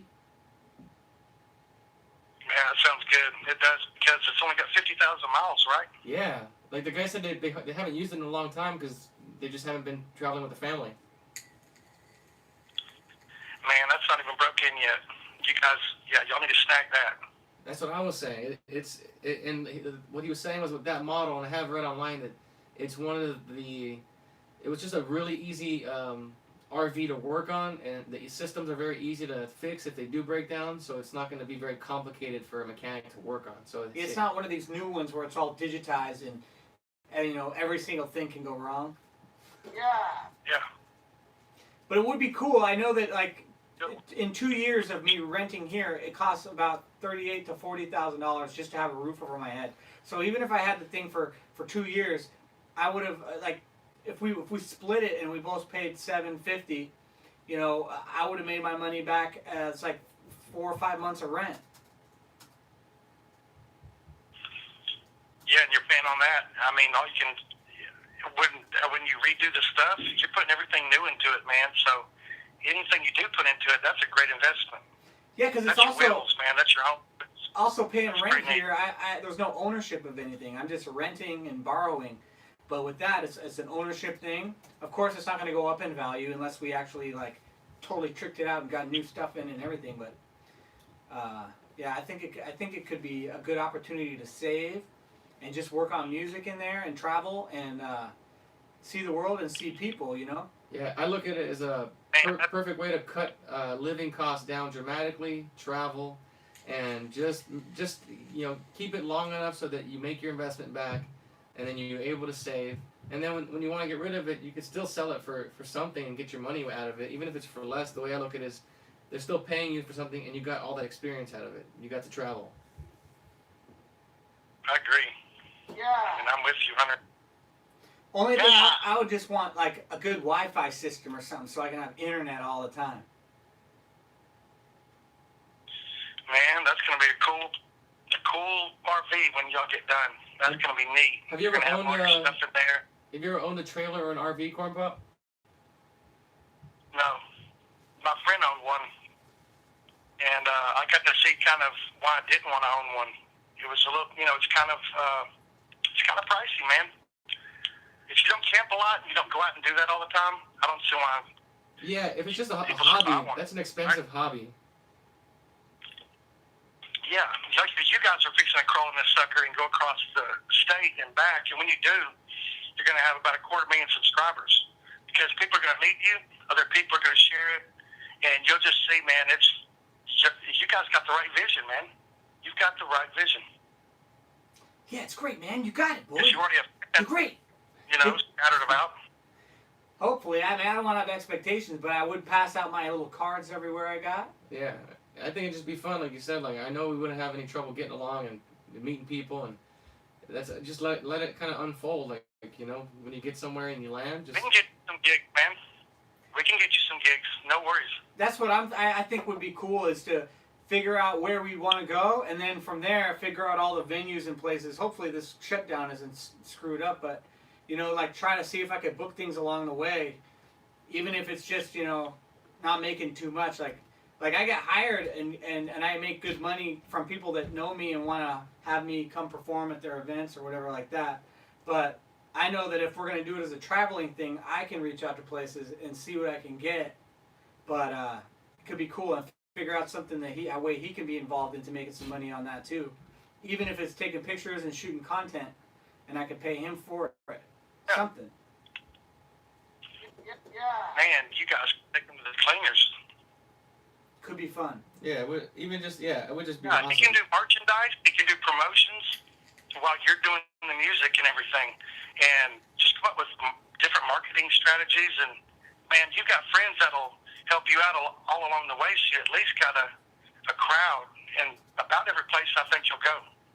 Yeah, a lot of people watch jail. I just need to learn, not learn, but like be better at. I'm not the best at asking for help, because I don't know. I'm not. Sometimes it's like I don't know where I need the help. Right. Yeah. Well, everybody. As you grow, you'll meet more people, and of course, I'd hook you up with a gig. You know what I mean? Yeah, that'd be cool. I'll find you one. I've done events before. I don't want to get into it, but I know events. You know what I'm saying? I know those things. Yeah. Remember, I worked for Live Nation for a little bit. Oh yeah, that's what's up. So Live Nation is huge. Yeah. We'll have you up there at the Shark Tank, man, rocking it out until you get about 20,000. Just Trevor. They'll be up there throwing their freaking panties at you, and they'll be sticking it in your drum set. What are they doing Okay. there? You guys hear them banging? Stomping, just doing like backflips. Stomp the yard. Yeah, there's some. Did you say that you had your own band? No, not his own band. I mean, I wouldn't do a band. I could. I know a lot of musicians, but that would be a whole nother thing. Then you got to pay everybody. If I could figure out a good solo thing. Right. Well, there's some places that already have the props, the amps, and the speakers. All you got to do is bring your keyboard and some of your gear. And Yeah, then that's they should have what it would be. everything Is else. like I don't want to have to bring all my gear. Like usually when I perform, anyways, I'll get flown out places, put up in a hotel, and perform with what they got. Because that's like I've already done the dirt gigs where I have to bring everything, you get paid nothing. Like that life sucks, man. You bet. Well, you've paid your toll, you know what I mean? But the reason why you're not as popular is because you're more based and you're on this side. You would already be on fire if you were homosexual, let's say. Right. Yeah. Oh my gosh, Trevor, you know what I mean? You'd be just the rave around the world like that Chinese guy over there singing hey stuff. You seen him? Yeah, if I dyed my hair green and I was like, activist. And tattooed your face with 69. Yeah, if I get tattoos on my face, dye my hair green, and then, be a rights activist, then I'd have the world. But that's the children of the light. There's a lot of children of God, so they're right behind you too, man. So, hey, let me ask you a question. Shoot. I think we're getting off topic here, but let's. Who do you think can win out of you and Richard and Rich versus Joel and James in a MMA fight, tag team? Who would win out of like a free for all, like a Royal Rumble? No, you and him versus Hake and Joel. The tag team style, like WWE rules. We would win. I think it'd be really close because Joel is obviously very athletic. He's a dancer. But Hake, everyone knows Hake's back is weak. That's his weakest point. So I'm going to go for the back. Beta back. Plus, I don't fight to win. I fight to kill. Beta back. Yeah, he got beta back. I don't fight to win. I fight to kill. You gotta, hey man, dang it, Trevor, you goddamn switchblade. Yeah, Trevor, he's like Conor Yeah, McGregor. you're scrappy as hell. Yeah, I can just super see it scrappy. in you. I'm scrappy. I know it.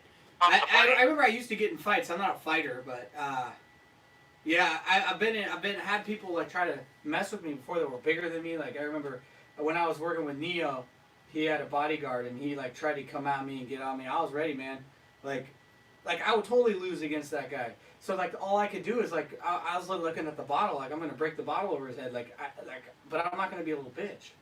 Damn right. Yeah, if you're You're gonna be a little bitch. if you're gonna go all out, you gotta go all out. Yeah. That's why it's Oh like man, it's I've life seen or death. guys your size, they were scrappy. I'm telling you, they were firecrackers, man. They would jump on a big dude and ball him up. It's that Irish, man. So it is the size of the fight, you know. But I don't want to. I'm not a fan of fighting. I don't look for trouble. I don't want trouble. Me neither. You know. Yeah, that's anger. You know, when there's anger, then that's evil. So, fighting and anger, booze and drunk. That's why you see a lot of barroom brawls, man. It's hard to go to a place and just chill and have a drink, but they want to drink. So then you're not drinking, but there you are. And never So, get into I'm a not fight. Never get into a fight with someone who's ugly, because they got nothing to lose. Oh, Yeah. my goodness. Well, most of them are. You know, if you are in there and you're half, you look almost decent, they just want to fight you for that reason. Because naturally the old lady wants to, try to get up on you and you don't want to knock her boots, but nonetheless, you might be out there dancing and then some cowboy turn you around and then he gets knocked out. That's just unnecessary. You gotta leave the anger out. Yeah, and you always gotta be careful if you bump into a guy that's got those cauliflower ears. He's probably gonna whoop your ass. Yeah. Well, I got cauliflower ear too, so he's more than likely a wrestler, so I'm not worried about that. Exactly. That's a first giveaway. He was probably a wrestler in college or high school. Yeah. Yeah, and you can kind of tell if they're really good, You might even heard about him or something. Oh, also speaking of those Joel, tough. They got discipline, and they're really gritty guys. speaking of Joel, I think Joel is gonna come here on Friday, Friday night. and we're gonna have Joel on Special the guest. pros and cons, Joel man. Friday. So if you guys are around on Friday Yeah. at 7, Joel will be here. Man, I mean, where's he been? Is he too good for us? You know? Well, I'm just I know joking. Joel's I'm got a lot Joel. on his plate. You know, Joel has like his dance studio. I wanted to say that just because Jesse does. I'm going to say it 3 times because it sounds so nice. He black. Yeah, I love Joel, man. He's cool. He black. Now, who could win the fight between Nick and Hank? Ooh. Nick is he's a snow Mexican, so he's used to fighting in harsh conditions. So I'm gonna give it to Nick. Man, those ankle babies are scrappy, dude. Yeah. But at the same time, you gotta like think about that. The Hank's been real nice his whole life. You know, he might have this like internal rage. You know, he's got that white rage. He's got that postal rage. He does. He's got a little bit of it's stored here. Anthony McVeigh It's in him. stored in his beard. Timothy And if McVeigh. anybody gets near it and he releases it, somebody's going to get their arm bit off by those big jaws. Just crunch. Because Jay Leno bite someone's arm off one of these days if they just get right next to him. Maze better not ever put her arm up to his face. Yeah, and Hank he's got some big man hands. Like he's not a little dude by any means. Yeah, he's got pretty big hands, pretty sturdy. Other than the beta back, if he didn't have a beta back, would Hank be pretty tough? Heck yeah, his back is his own. I mean, only because he's exposed it himself. He told us that was his weak point. But other than that, Hank's pretty tough. What happened to his? Other than him born beta backed, did anything happen to his back that made it more beta? I think he blew his back out when he was dating that one guy. What was it? No. I think a soccer game. You said. Soccer game. Yeah. Soccer How do game. you do that? How do you do that? He You tripped. got kicked in the back? I'm not sure, but soccer's pretty tough. I mean, you gotta have endurance, so that shows Like it. soccer, man. I know it's pretty tough. It's like very, very like football. It ain't that tough, and it ain't run around kneeing people in the back. Now Suarez bit that dude's shoulder. Now people are biting. That's different, but yeah, soccer's been pretty peaceful, and it's not encouraged to be angry and aggressive. Hey, Corn Pop, do you think that LeBron James is overhyped for his talent? Do you think that people give him too much credit? Definitely. Do you think who's better, him or Michael Jordan? Michael Jordan. Yeah, I think Michael Jordan's just all around the best, man. Even like I wouldn't even compare Kobe because Kobe was more of a tennis player, you know, a bowling person, a single guy. They just pass him the ball and he'd do his thing. But Michael Jordan, like you could just see that like he was a champion, a real champion, because he was all about this team, and he wanted the whole team to win. It wasn't just about him. But I think all those things make the factors of a star, in my opinion. Yeah, I agree. They do. And LeBron is a classy person, like his mama. Yeah, and he acts like a victim. He's got everything he wants in life, you know, and he still falls for that race crap, man. And he's like living it only in America. Like, can you live your dreams and become LeBron James? But you know, he's ungrateful and says that it's just a white racist Persona non systematic. grata, and he is very ungrateful. Most star. Yeah, Not it's crazy. all, but most. It's crazy. Yeah. I mean, the dude has an amazing life, and he wants to act like he can identify with fearing for his life going out for a jog. Like, he doesn't go through that. People love him. He's fearing for his life because he's gonna get all these white people are gonna want his autograph. Yeah. Oh, that's amazing. I know, it's something else. It's pretty sad, man. Yeah. You know, coddling of that community has made men like him. Yeah. I know that he wouldn't. People, I mean, See, I wouldn't complain about, not where I want to be in my career and publicly complain or anything about that. But if I went to LeBron and I said, hey, I'll trade you this white privilege for your millions and your life, he wouldn't trade, and I wouldn't complain about my life, but he'd complain about his life, and he's got it all. It's insane. well, somebody, I don't know who it is, but they're slapping upside his head and saying, look at what Kaepernick's doing, why don't you do something, fool, and all that. So he's trying to be pro-black, you know what I mean? And they know they can't relate to him. He lives behind a fence and a wall that would have to be scaled that an ankle baby couldn't crawl over. Yeah. I'm hopeful for the day, like, people aren't separated from being an American, you know, where everybody, like, I just have that vision of, like, everybody being proud, everybody being grateful, everyone, like, you know, like, being united and being like, wow, we're all Americans together. But it's like there's so much division. It's like, if you're black or white or whatever, it's like we're all Americans, and that's what it should be about. It's not about, you know, where your ancestors are from. It's like I don't care about Ireland, you know, like I don't care. Scotland, I'm not like all prideful of it, and my life and my identity. I don't either. I think we're all Americans. I like American blacks. I don't want Somalians. I don't want Nigerians. I don't want these new guys. Even though they're ungrateful, I still like my American blacks. You know, our American Mexicans.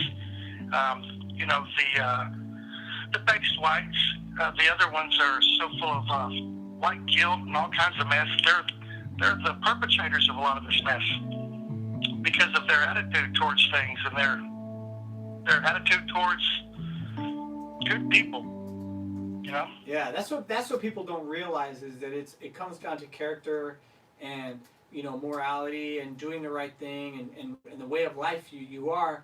And I think that even the people that are so-called racists, the white people over there, that's what they are, that's what they think about.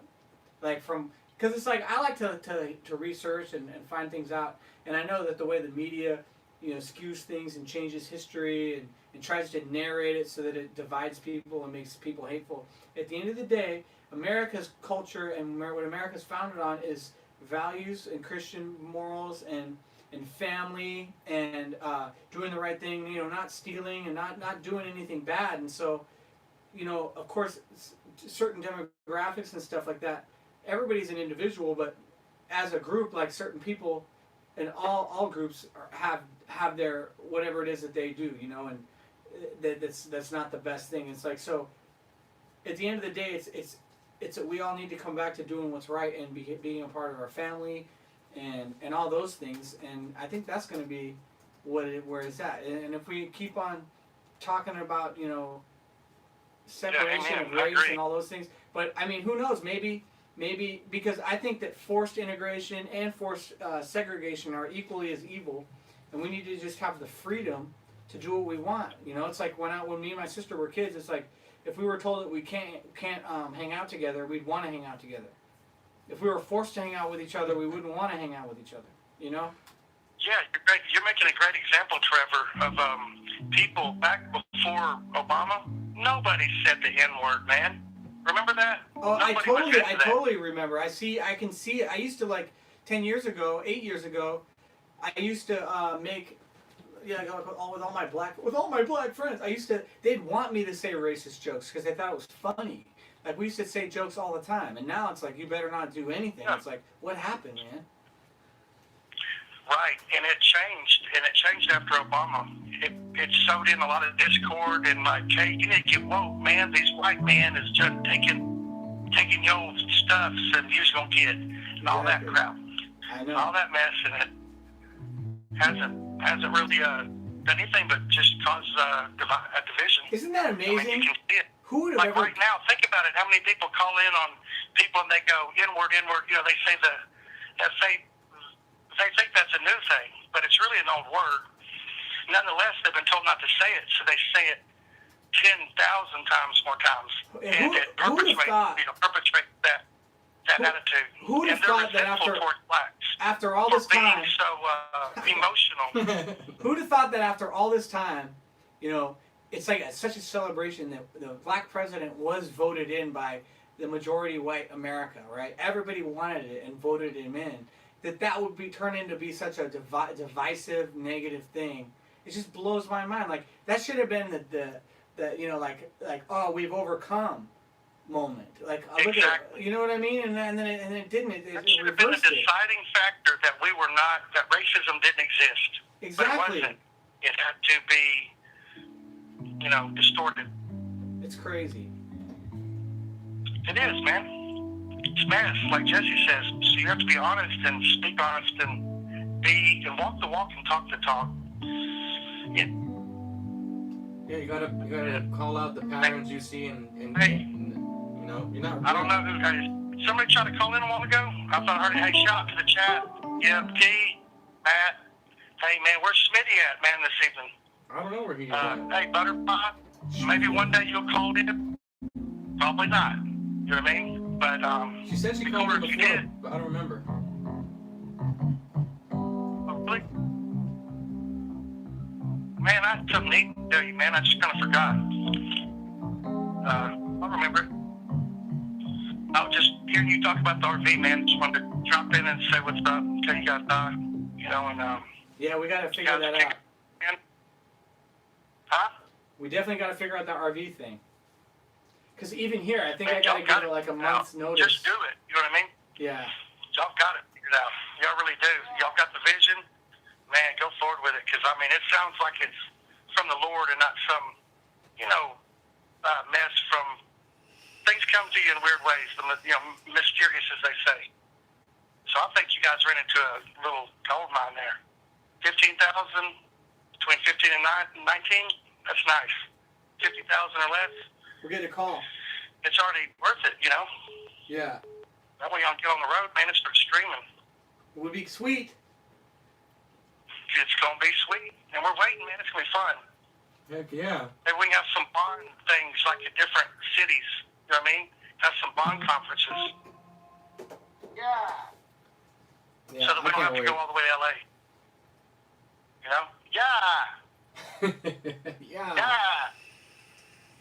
All right. Hey, I'm going to let you guys go, man. Y'all take care. Good night. Sleep tight. Don't let those bed bugs bite. And talk to y'all tomorrow, man. Are y'all going on tomorrow? Yeah. I think so. Yeah, tomorrow's Friday?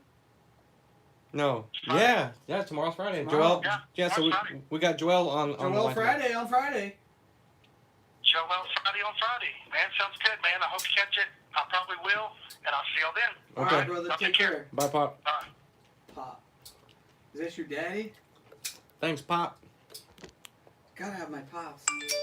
So Someone else has called. They're gonna call whoever back. that caller was, the line is now open, so now you can call in. We can only take one call at a time.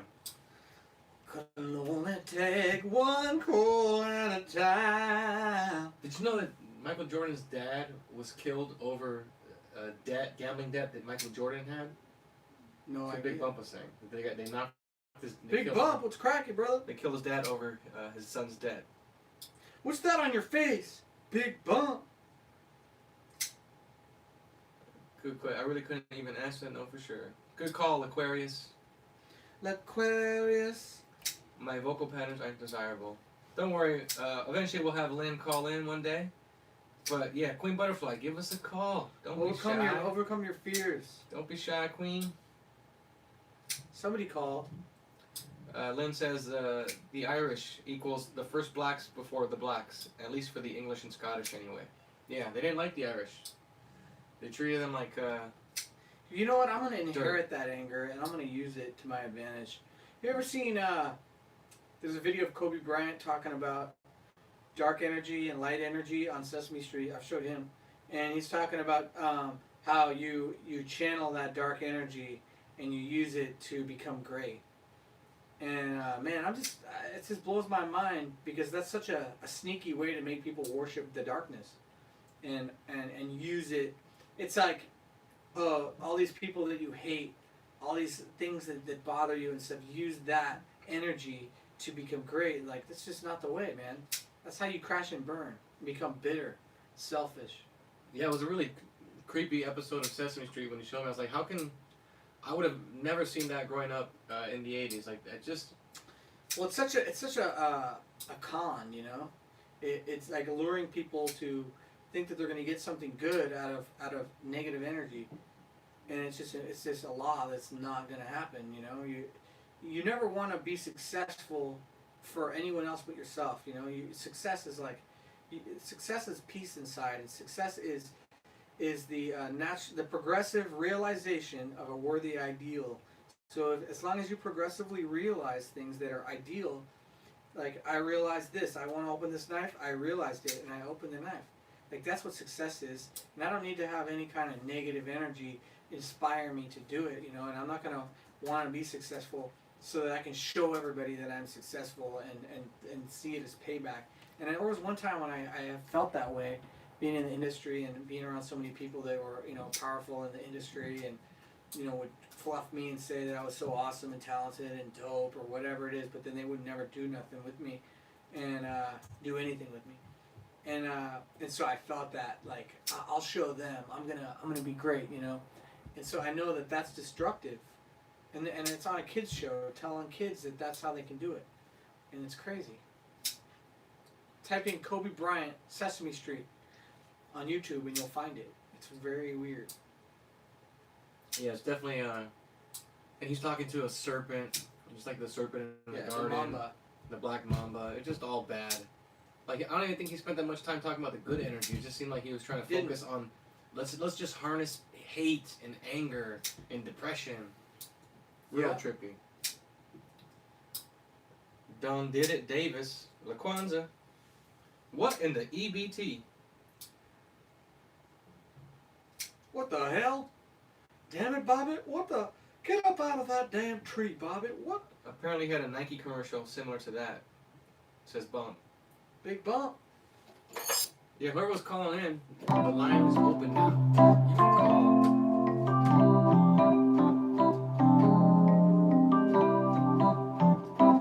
Don did it, Davis.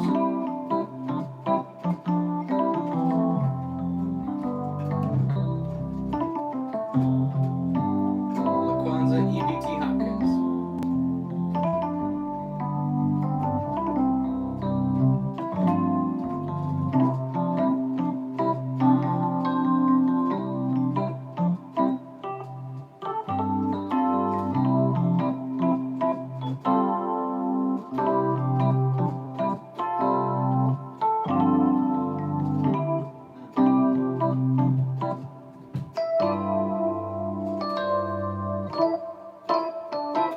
Unknown caller.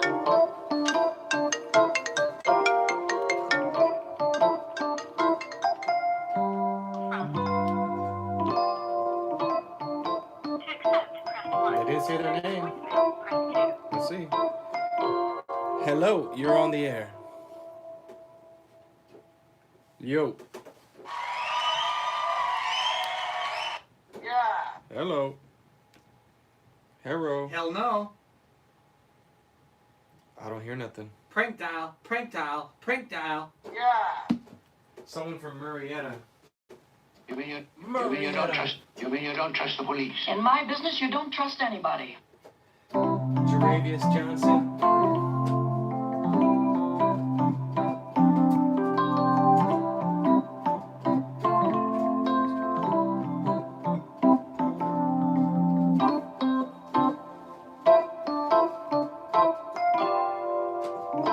Do you guys believe in aliens? Is that the Family Ties thing? No, that's the stand-up from JLP show. I like that. Yeah, Jerulius Jones. There we go. Call from. Yo, I had my mic muted like. To accept, press 1. To send a voicemail, press 2. I didn't hear it. Yo, you're on the air. Yo, Yeah. Who's this? am I in? Who dat? This is Mike the Jew blamer. The Jew blame Mike from church? Yes, Mike from church. What's up, dude? Shaved head Mike? What's cracking? Yeah, shaved head Mike. What's up, Is this, bud? last name Hawk? Mike Hawk. Whoa. Yeah, that was original, I know. How you been, man? Been long time no hear. What you cut out there? I said, how you been, man? It's been a long time since we heard from you. Oh man, is it my connection or yours? I don't know. I think mine's good. I can hear you pretty good. Yeah, I can hear you. Real nice. Can you hear us? All right, you're choppy. I Choppy? mean, I'll just do my best, but I can't hear you very well. Go I'm on outside. Skype. Do you have Skype? Maybe it'll work better. No, With that I don't got Obama Sky. phone. Go outside. On my phone. Go No, outside. I'm connected to Wi-Fi. I'm on my PC right now. It's weird though. I can hear you fine. You sound Yeah, good. you sound perfect. You sound like an angel. Yeah, my connection is good. Oh, that's right. You sound like You know. a Jew blaming angel. All right, it's getting a little bit better. Let's just go with it. What's up, dudes? How you been? Been well. I've been good. Can't complain. Yeah, life is good. Life is good.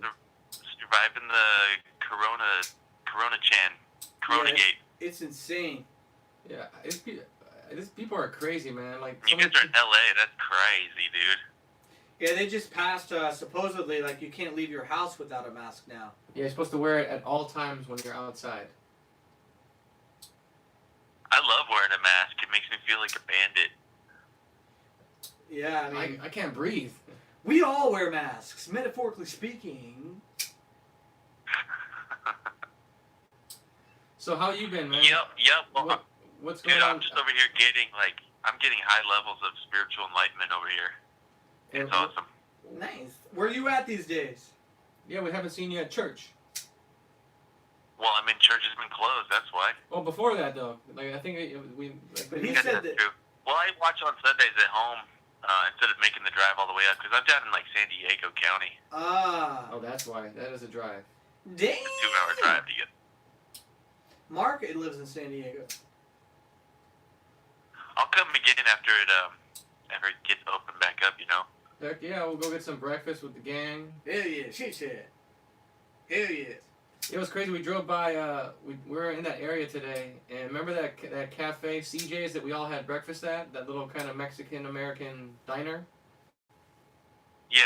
It looks like I was telling Trevor, we drove by. It looks like it's empty. Like I think they Closed down. They got shut. You know, they went out of business with this whole coronavirus nonsense.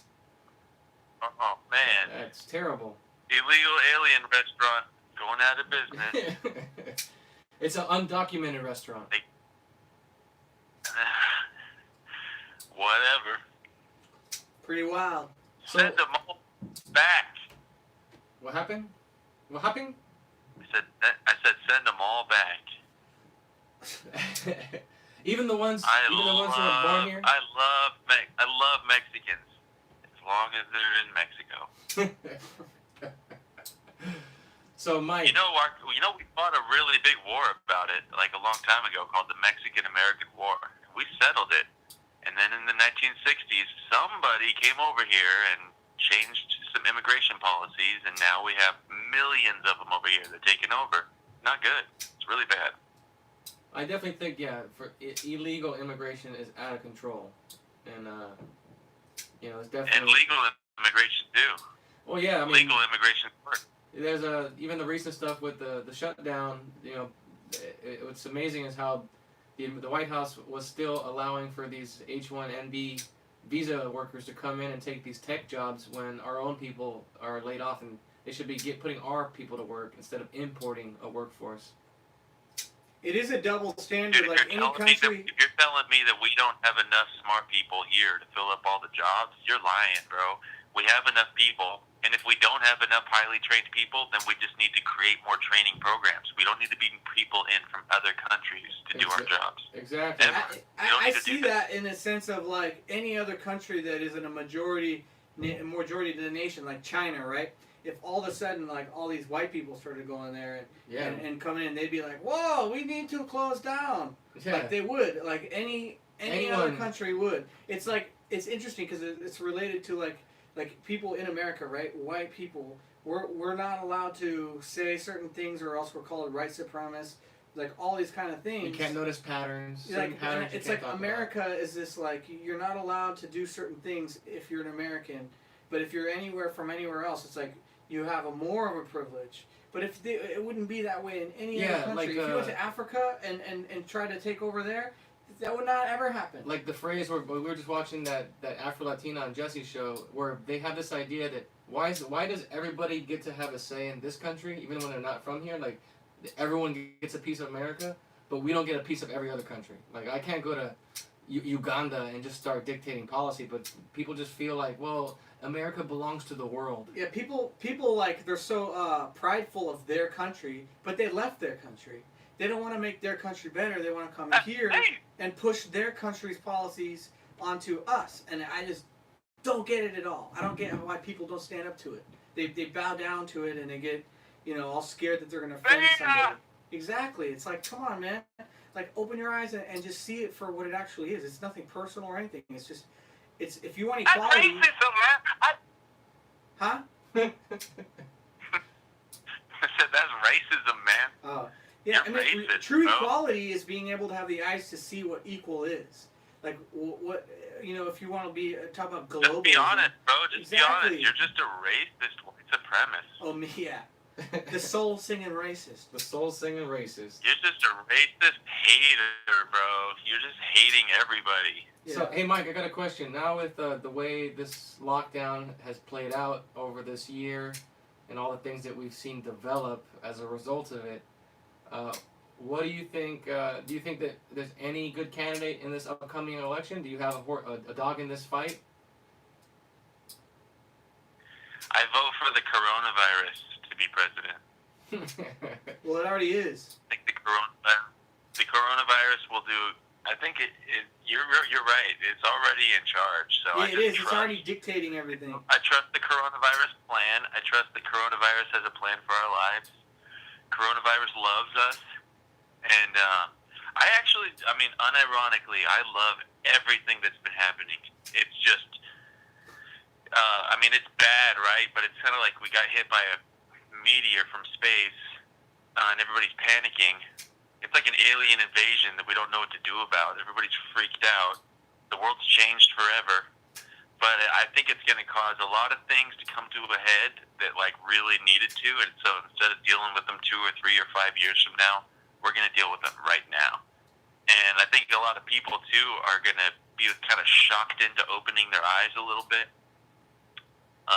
And so maybe a lot of people are going to start waking up. And that's really the number one thing we need to get the world back on track. By far, it's the only thing we need. It's the number one. We just need a massive awakening. Yeah. People got to wake up. Like the says, they just got to learn how to speak out. But the first thing is to start waking up. And then also, I think it's pretty cool that the kids, it might not be perfect in all situations, but a lot of kids are getting to spend a lot of time at home with their families instead of going to the evil, public schools. So they're just getting this long vacation where they're not at home, where their mom and dad aren't even at work. It's like everybody's home just being cozy for 2-3 months. It's crazy. When has that ever happened on a mass scale? I think it's hooking the kids up. The kids and their parents are going to get way closer. They're not going to want to go back to school. I mean, they might be excited to, but they're always going to kind of remember this time. Hey, remember when we were all shut in our house together for months and we really got to know each other? That's great. That's something really missing from our families.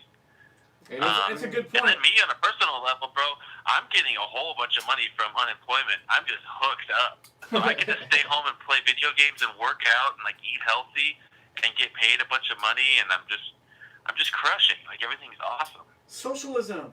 Yeah. Gotta love it. It's not going to last forever, but it's just a weird little time of crisis, right? So that's the thing. But, You look at it in find the that silver light. lining. You look at it in the light you're talking about. I agree. I think that it is cool as long as we can look back on it and be like, man, remember that. But I just hope that it doesn't progress into some real thing because they're calling it the new normal, all kind of stuff. That's whoa, man. As long as we're not heading. Oh yeah, dude, we are in a fight now. The fight is on, and it's just starting right now. Like you said, they're gonna call it the new normal, and we're gonna have to overcome that. That's gonna be the thing. But this is what they've been wanting to do for a long, long time. I agree. This is their end game strategy. They've been planning to get here over the next 15, 20, 30 years, but they're just trying to do it all right now. And that might work, or it might be a huge mistake. We don't know. They might have just really screwed up their whole plan by acting too fast because they were too greedy. And also, I think the powers that be, they're nervous because a lot of people have been waking up. tens of thousands of us who are paying attention and we see what's going on, and that we've never been in that position before. Everybody's always been asleep. They've always had like either blinders on or basically just been sort of in the dark because we didn't have the internet. We just trusted the news media and the magazines and the newspapers. But now everybody's like, it's all fake. We don't believe it. Everybody's looking in, and they're seeing. I mean, they're seeing what those people that we don't name because we get called anti-Semitic. They're seeing in real time what they're doing right now. So it's not like some old hatred of a race. It's not about something they did in the past. It's a bunch of them right now are doing really bad things, and they're all like leftists or fake Republicans, and they're infiltrating our program, and they're doing weird stuff with the banks and the money, and everybody's watching. So they're going to get exposed, I think. Like, they might. There So definitely that's the is other silver lining. Like, we might be right at the beginning of a battle that we start winning.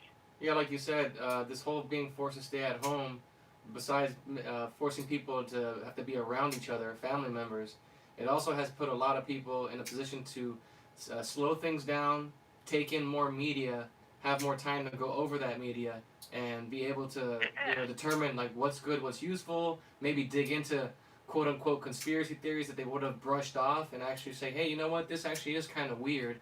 Let me start researching that. And it definitely has been like a weird blessing in a way.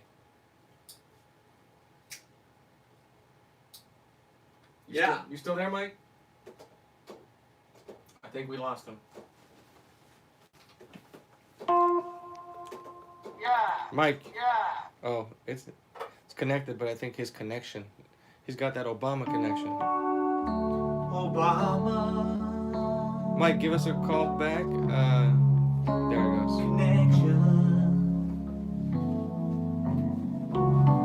Let's see what the chat said. Why does Trevor look like a clerk who will let you use a map for a small fee?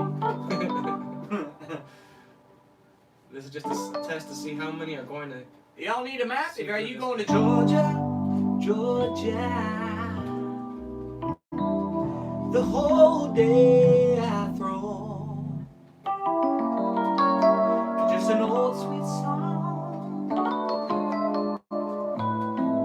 It's Georgia on my mind.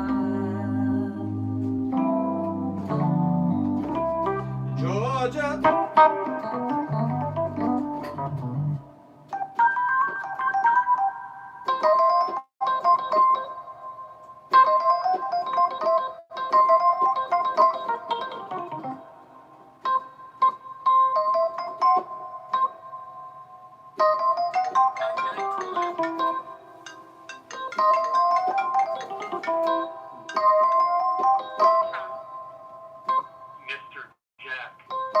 Mr. Jack. What's up, Mr. Jack? You're on the air. Hey, how you guys doing? Good. How you doing, bud? Who that? This is Mr. Jack, JPS. What's Saying hi cracking? to you guys. I was listening to a little bit of your show, and then I hear y'all talking about tolerating the social engineering crap here. Well, I just wanted to say that all is well in the end, and hopefully people see things as they are pretty soon in the entirety. Yeah, like I think Mike was right about just waking up in general, like not being so emotional, being able to take a minute to look at things logically and not be so quick to decide, because when you think that quickly, you're not really thinking at all. You're being moved by the world and moved by headlines. So hopefully this slows things down for lots of people so they can just become better observers. Absolutely. Yeah, I see both sides of it, with the insane people and the people that are pretty much, awakened or whatever you call it. But for this thing, I even see my own mother turn against me. So her hatred just opened up. So I pretty much see after forgiving her about a year ago, I see her as she is, and I just deal with her the way she is. Isn't that like Just let it be. isn't that amazing how the people that you thought you loved and they love you, and you know you had an emotional love, that the second you actually do wake up, you realize how much they hate you in so many ways. They can't help it, but like it's just amazing to be able to see that and not resent them for it. Yeah, as many times as they tell your whole life your parents that they love you, and then as you grow up and you leave the nest, take care of yourself and you know get your own home, start your business, or have a job. The mother tries to really get nosy and really try to invade your space, and I just put my foot down, and she went wacko because she got nothing to do. They try to pull you back into their orbit. They want to reestablish that control, which I think Jesse's right. It's in women's nature. They can't help it. That's why a man has to just always be aware of that and just don't fall for the traps. And then don't get mad at her when she does pull those games, because she can't help it. Yeah, she can't help it, and she's I just noticed this.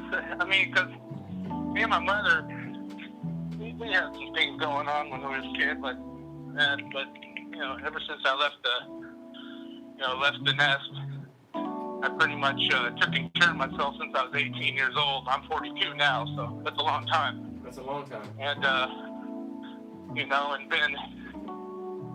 been married once, and then got divorced, and then got married again. So. Are you still married now? But What's his name? yeah. What's that? What's his name? No,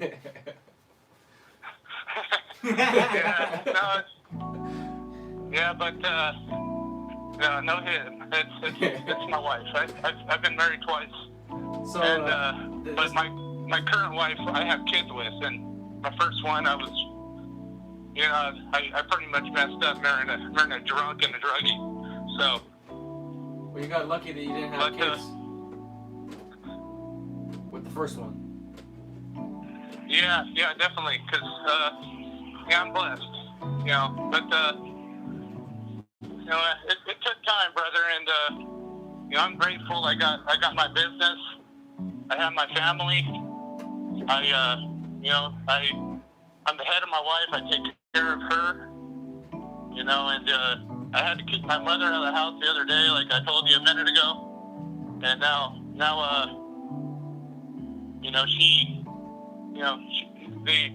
the light is on.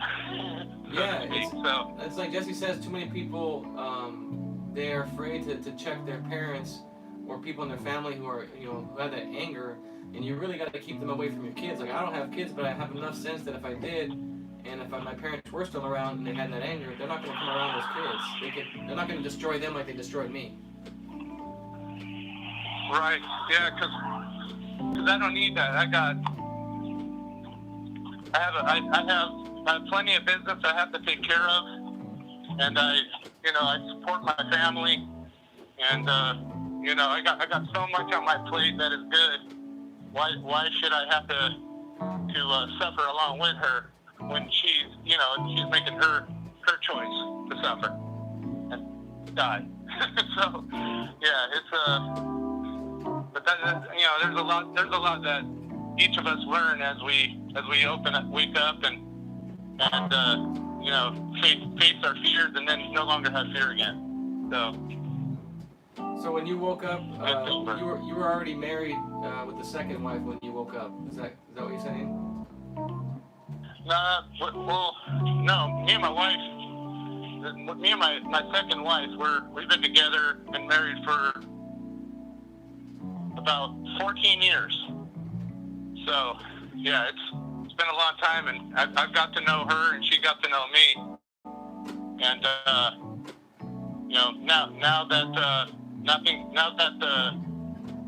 now that my mother's dealt with, there's so much good things going on that I just can't count them all. You know what I mean? So and with this coronavirus, it really brings out the evil in some people, and it brings out the good in others. It sure does. It sure does. Yeah. Yeah, you know what I realized is I used to literally love everybody, right? And I still love everybody, but I was loving everybody from a false identity of myself because I wanted people to like me. So I was really nice. I held in what really was thinking, or I wasn't even tapped into knowing what I was really thinking because I was just going along with what everybody else was thinking all the time. So I realized that once I came into my identity, all the people never really loved me because I assumed that they loved me because I had love for them, and I sacrificed myself for other people in who I was, and so once I really grew into who I am, all those people turned against me and they don't love me. So it's like they fell in love with some other person that they created in their head because I was compliant to everything that they would say, everything, and I was just a likable guy. And I still am, I think, a likable guy, but I just, because I don't have anger, like, I realize it's like the people that I'm not a fan of, really, to hang around and be around are the ones that have that anger, and that are, like, Right. combative and pissed off and have hatred and intellectually, like, wanting to debate you about, like certain things that are just, like, I like to debate and talk about stuff, but some people just have a spirit with it. But now it's guiding me towards the right people. And it's like, I don't care how talented people are, or what their status is, what their job is. Because out here, people will kiss ass just so they could be, level up and be around, oh, this person is doing this, and they'll get me a job and all that. Like, I don't do that anymore. And I'm happier inside because I'm not sacrificing, myself so that I can hopefully, know somebody. What'd someone say? Talking shit? T-Warrior says, why does Trevor look like Yeah. a dude who quit his garage band over a frozen burrito? Right, dude. But yeah. Yeah, it's good. It's good to go through these days, and take each day one by one, and just be able to kind of visualize what is good in your life, and God always helps you see those things because there's so many blinders out there, including like negative people that try to tell you can't do this or don't do that, and I don't need nobody to tell me to do this or not do that. I already kind of know how to do that now, and we don't, especially learn one thing is as we grow up, we don't really need our mother or father to really guide us because we, as we go through our experiences and then we come to know ourselves, especially, we don't worry about the next day really. We don't worry about the damn thing. We just go on about our lives and just do what's right and know that the path is open, for just God to bless, So and Absolutely. yeah, go ahead. No, I said absolutely. Yeah, because it's funny because you can do a lot of things. I took my mother over to church with Jesse, and my mother said all the right things, and she said that I forgive her,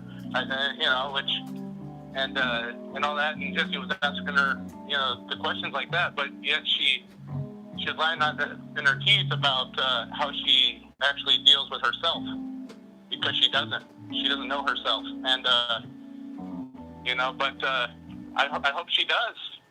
It's not something I can do, and to see my mother or anybody come to realize that they were wrong and that they should apologize and forgive is the best thing in life. I agree. Absolutely. So all I can do is go to sleep, wake up in the morning, and go and doing what I enjoy. Helping other people with clean up their little mess, and with a smile, and then just keep enjoying that all day long, and go home and enjoy my family. Amen. Well, it's good talking to you guys, and when I'm at church, I'll greet you, and whenever that happens. That's And, what's up. I think I'm Jesse looking was forward to talking about opening up church next week. Yeah, it's this supposed to be Sunday, this so Sunday. we'll see if it happens. I have a feeling it won't. Yeah, I think it won't. Yeah, I'm looking forward to it. I like taking that drive up there from San Diego to there, and talking to Jesse and getting to hear people's people getting to talk about their experiences and just enjoy life. Yes, sir. It's I mean, it's pretty simple once you just kind of get past that anger. Like it all just kind of just makes sense. Yeah, definitely. And I enjoy your guys' show. I didn't call before because I was with family. You always preoccupied with either disciplining your kids or enjoying your kids and all that stuff. But I really enjoy your show. A lot of good people, that speak to you and that I enjoy listening to, and to you guys and Trevor's music. Thank you. Thank you. We appreciate it too. We just kind of just seeing how this thing unfolds, no expectations, and I think what we like the most is this. It's the same thing that brought us to Jesse. It's just fellowshipping and just kind of being honest with people and just talking about things, whether we agree or disagree. Like that's the fun part. It's just, yeah, we never had a plan to like get anything out of it or see where it goes. It's just, it is what it is. It's an opportunity to talk and find people that don't have anger, and we can talk about, you can disagree, and it's all good because especially out here, it's like people are silent. They don't want to say anything because they're afraid they'll lose their job, they'll lose. And me, like I'm a free spirit, I'm liberal in that sense, and I think it's misconstrued, and we should be able to talk about stuff without being afraid of losing. So I'm taking a chance on my life because I know that I hold the key to being able to be powerful in my own life and make music and create and be my own boss. So I know like a lot of people out there, they don't have that path, and they are employees and they have to be quiet.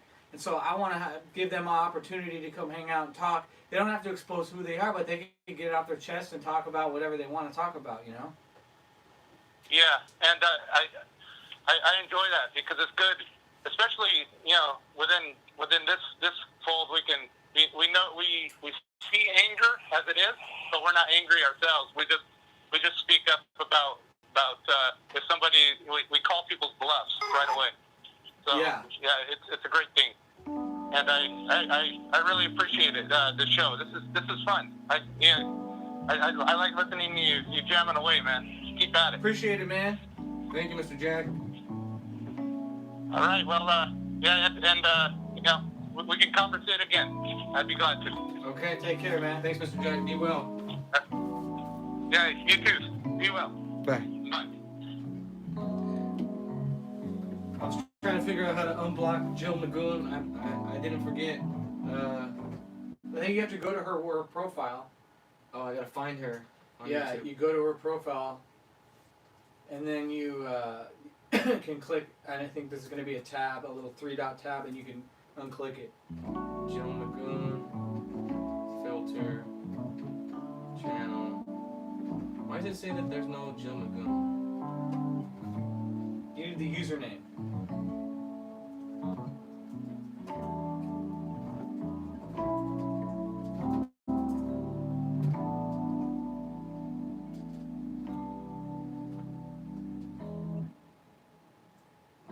I tried to do it by channel, right? Type. Should we search by channel? Channel. Yeah. Maybe all one word. I'm pretty sure. Oh, there's Jill Magoon. I think I found it. Subscriber.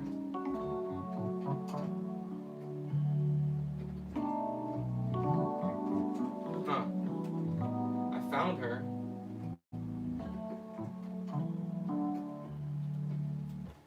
There's got to be a.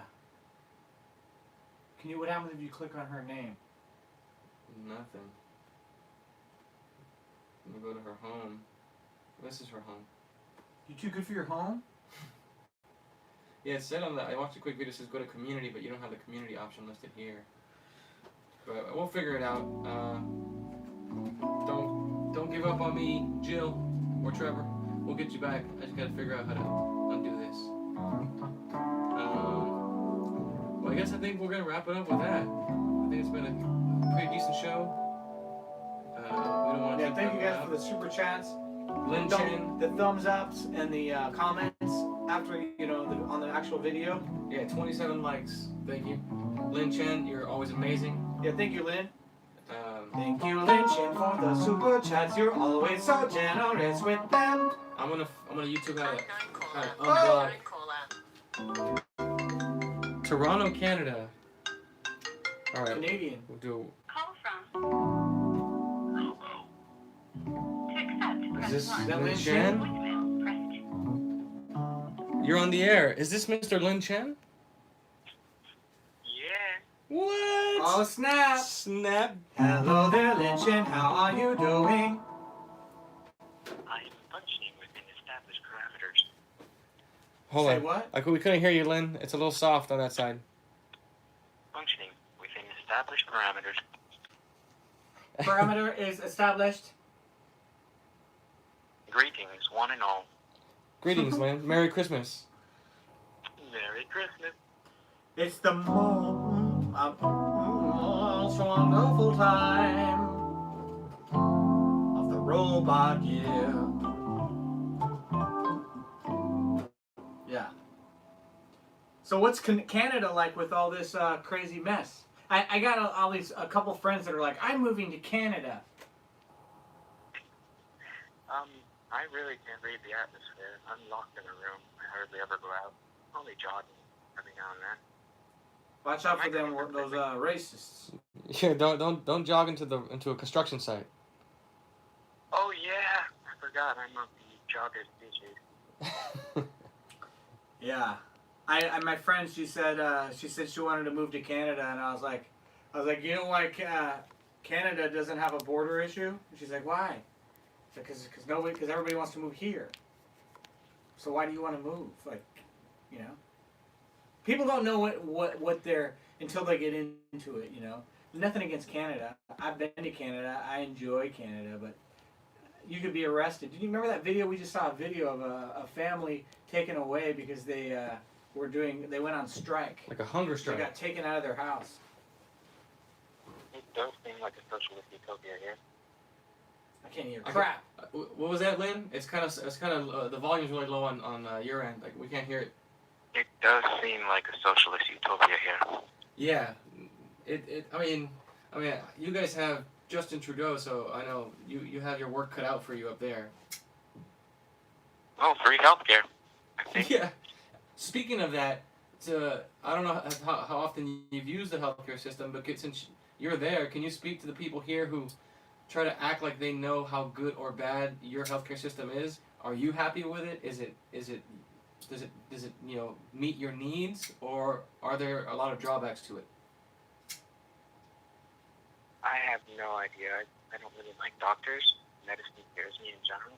My body's always healthy. I've heard that you have to really wait a long time to get seen because there's always people going. There's not enough. That's what I heard. Well, I have been to walk-in clinics that take like an hour and a half wait. And sometimes when you Not go to too bad. the hospital for an emergency, like 3-4 hours. 3 or 4 hours. Wow. Well, I mean, I have waited here in the ER sometimes for like 2 hours to be seen. I mean, it's an emergency.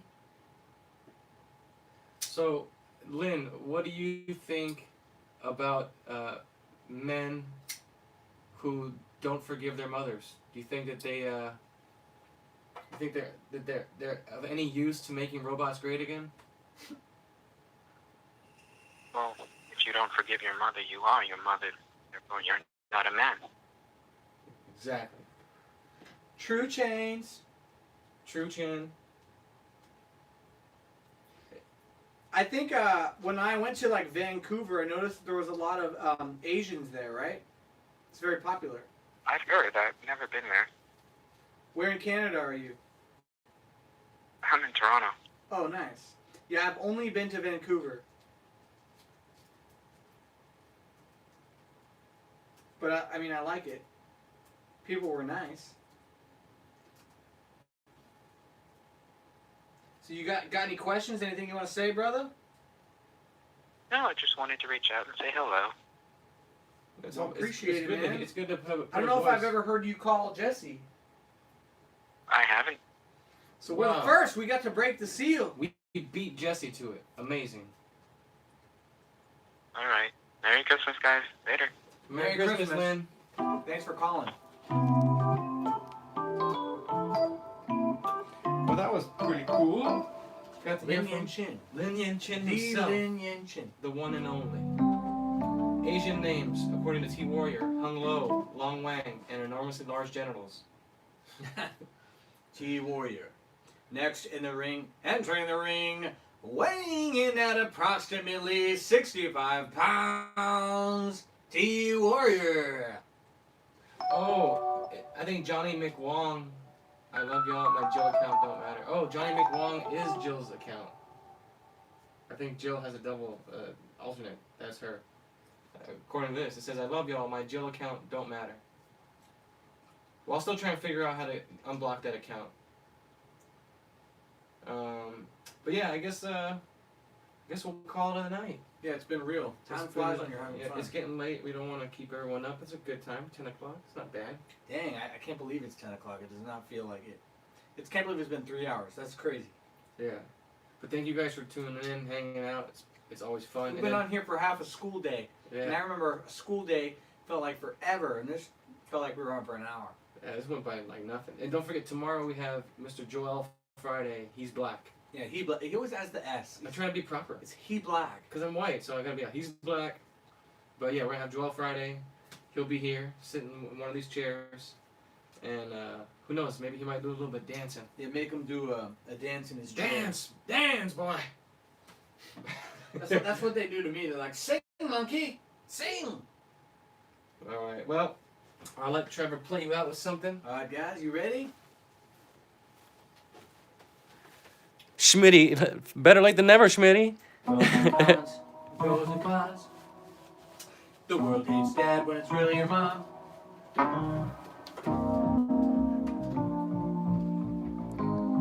Sweet, because he just dropped the super chat. So this is for Schmitty. Schmitty. Super chats are never shitty. His chats are litty. Schmitty. Doesn't make tens, doesn't make fives. I swear I heard someone creeping behind me. Doesn't make tens, doesn't make fives. Only makes 20s and 50s. Schmitty. Schmitty. And Lin Chen, of course, thank you, brother, for always supporting everybody else. Thank you guys all. Thank you so much, Lin Chen, for your donation. System overload. I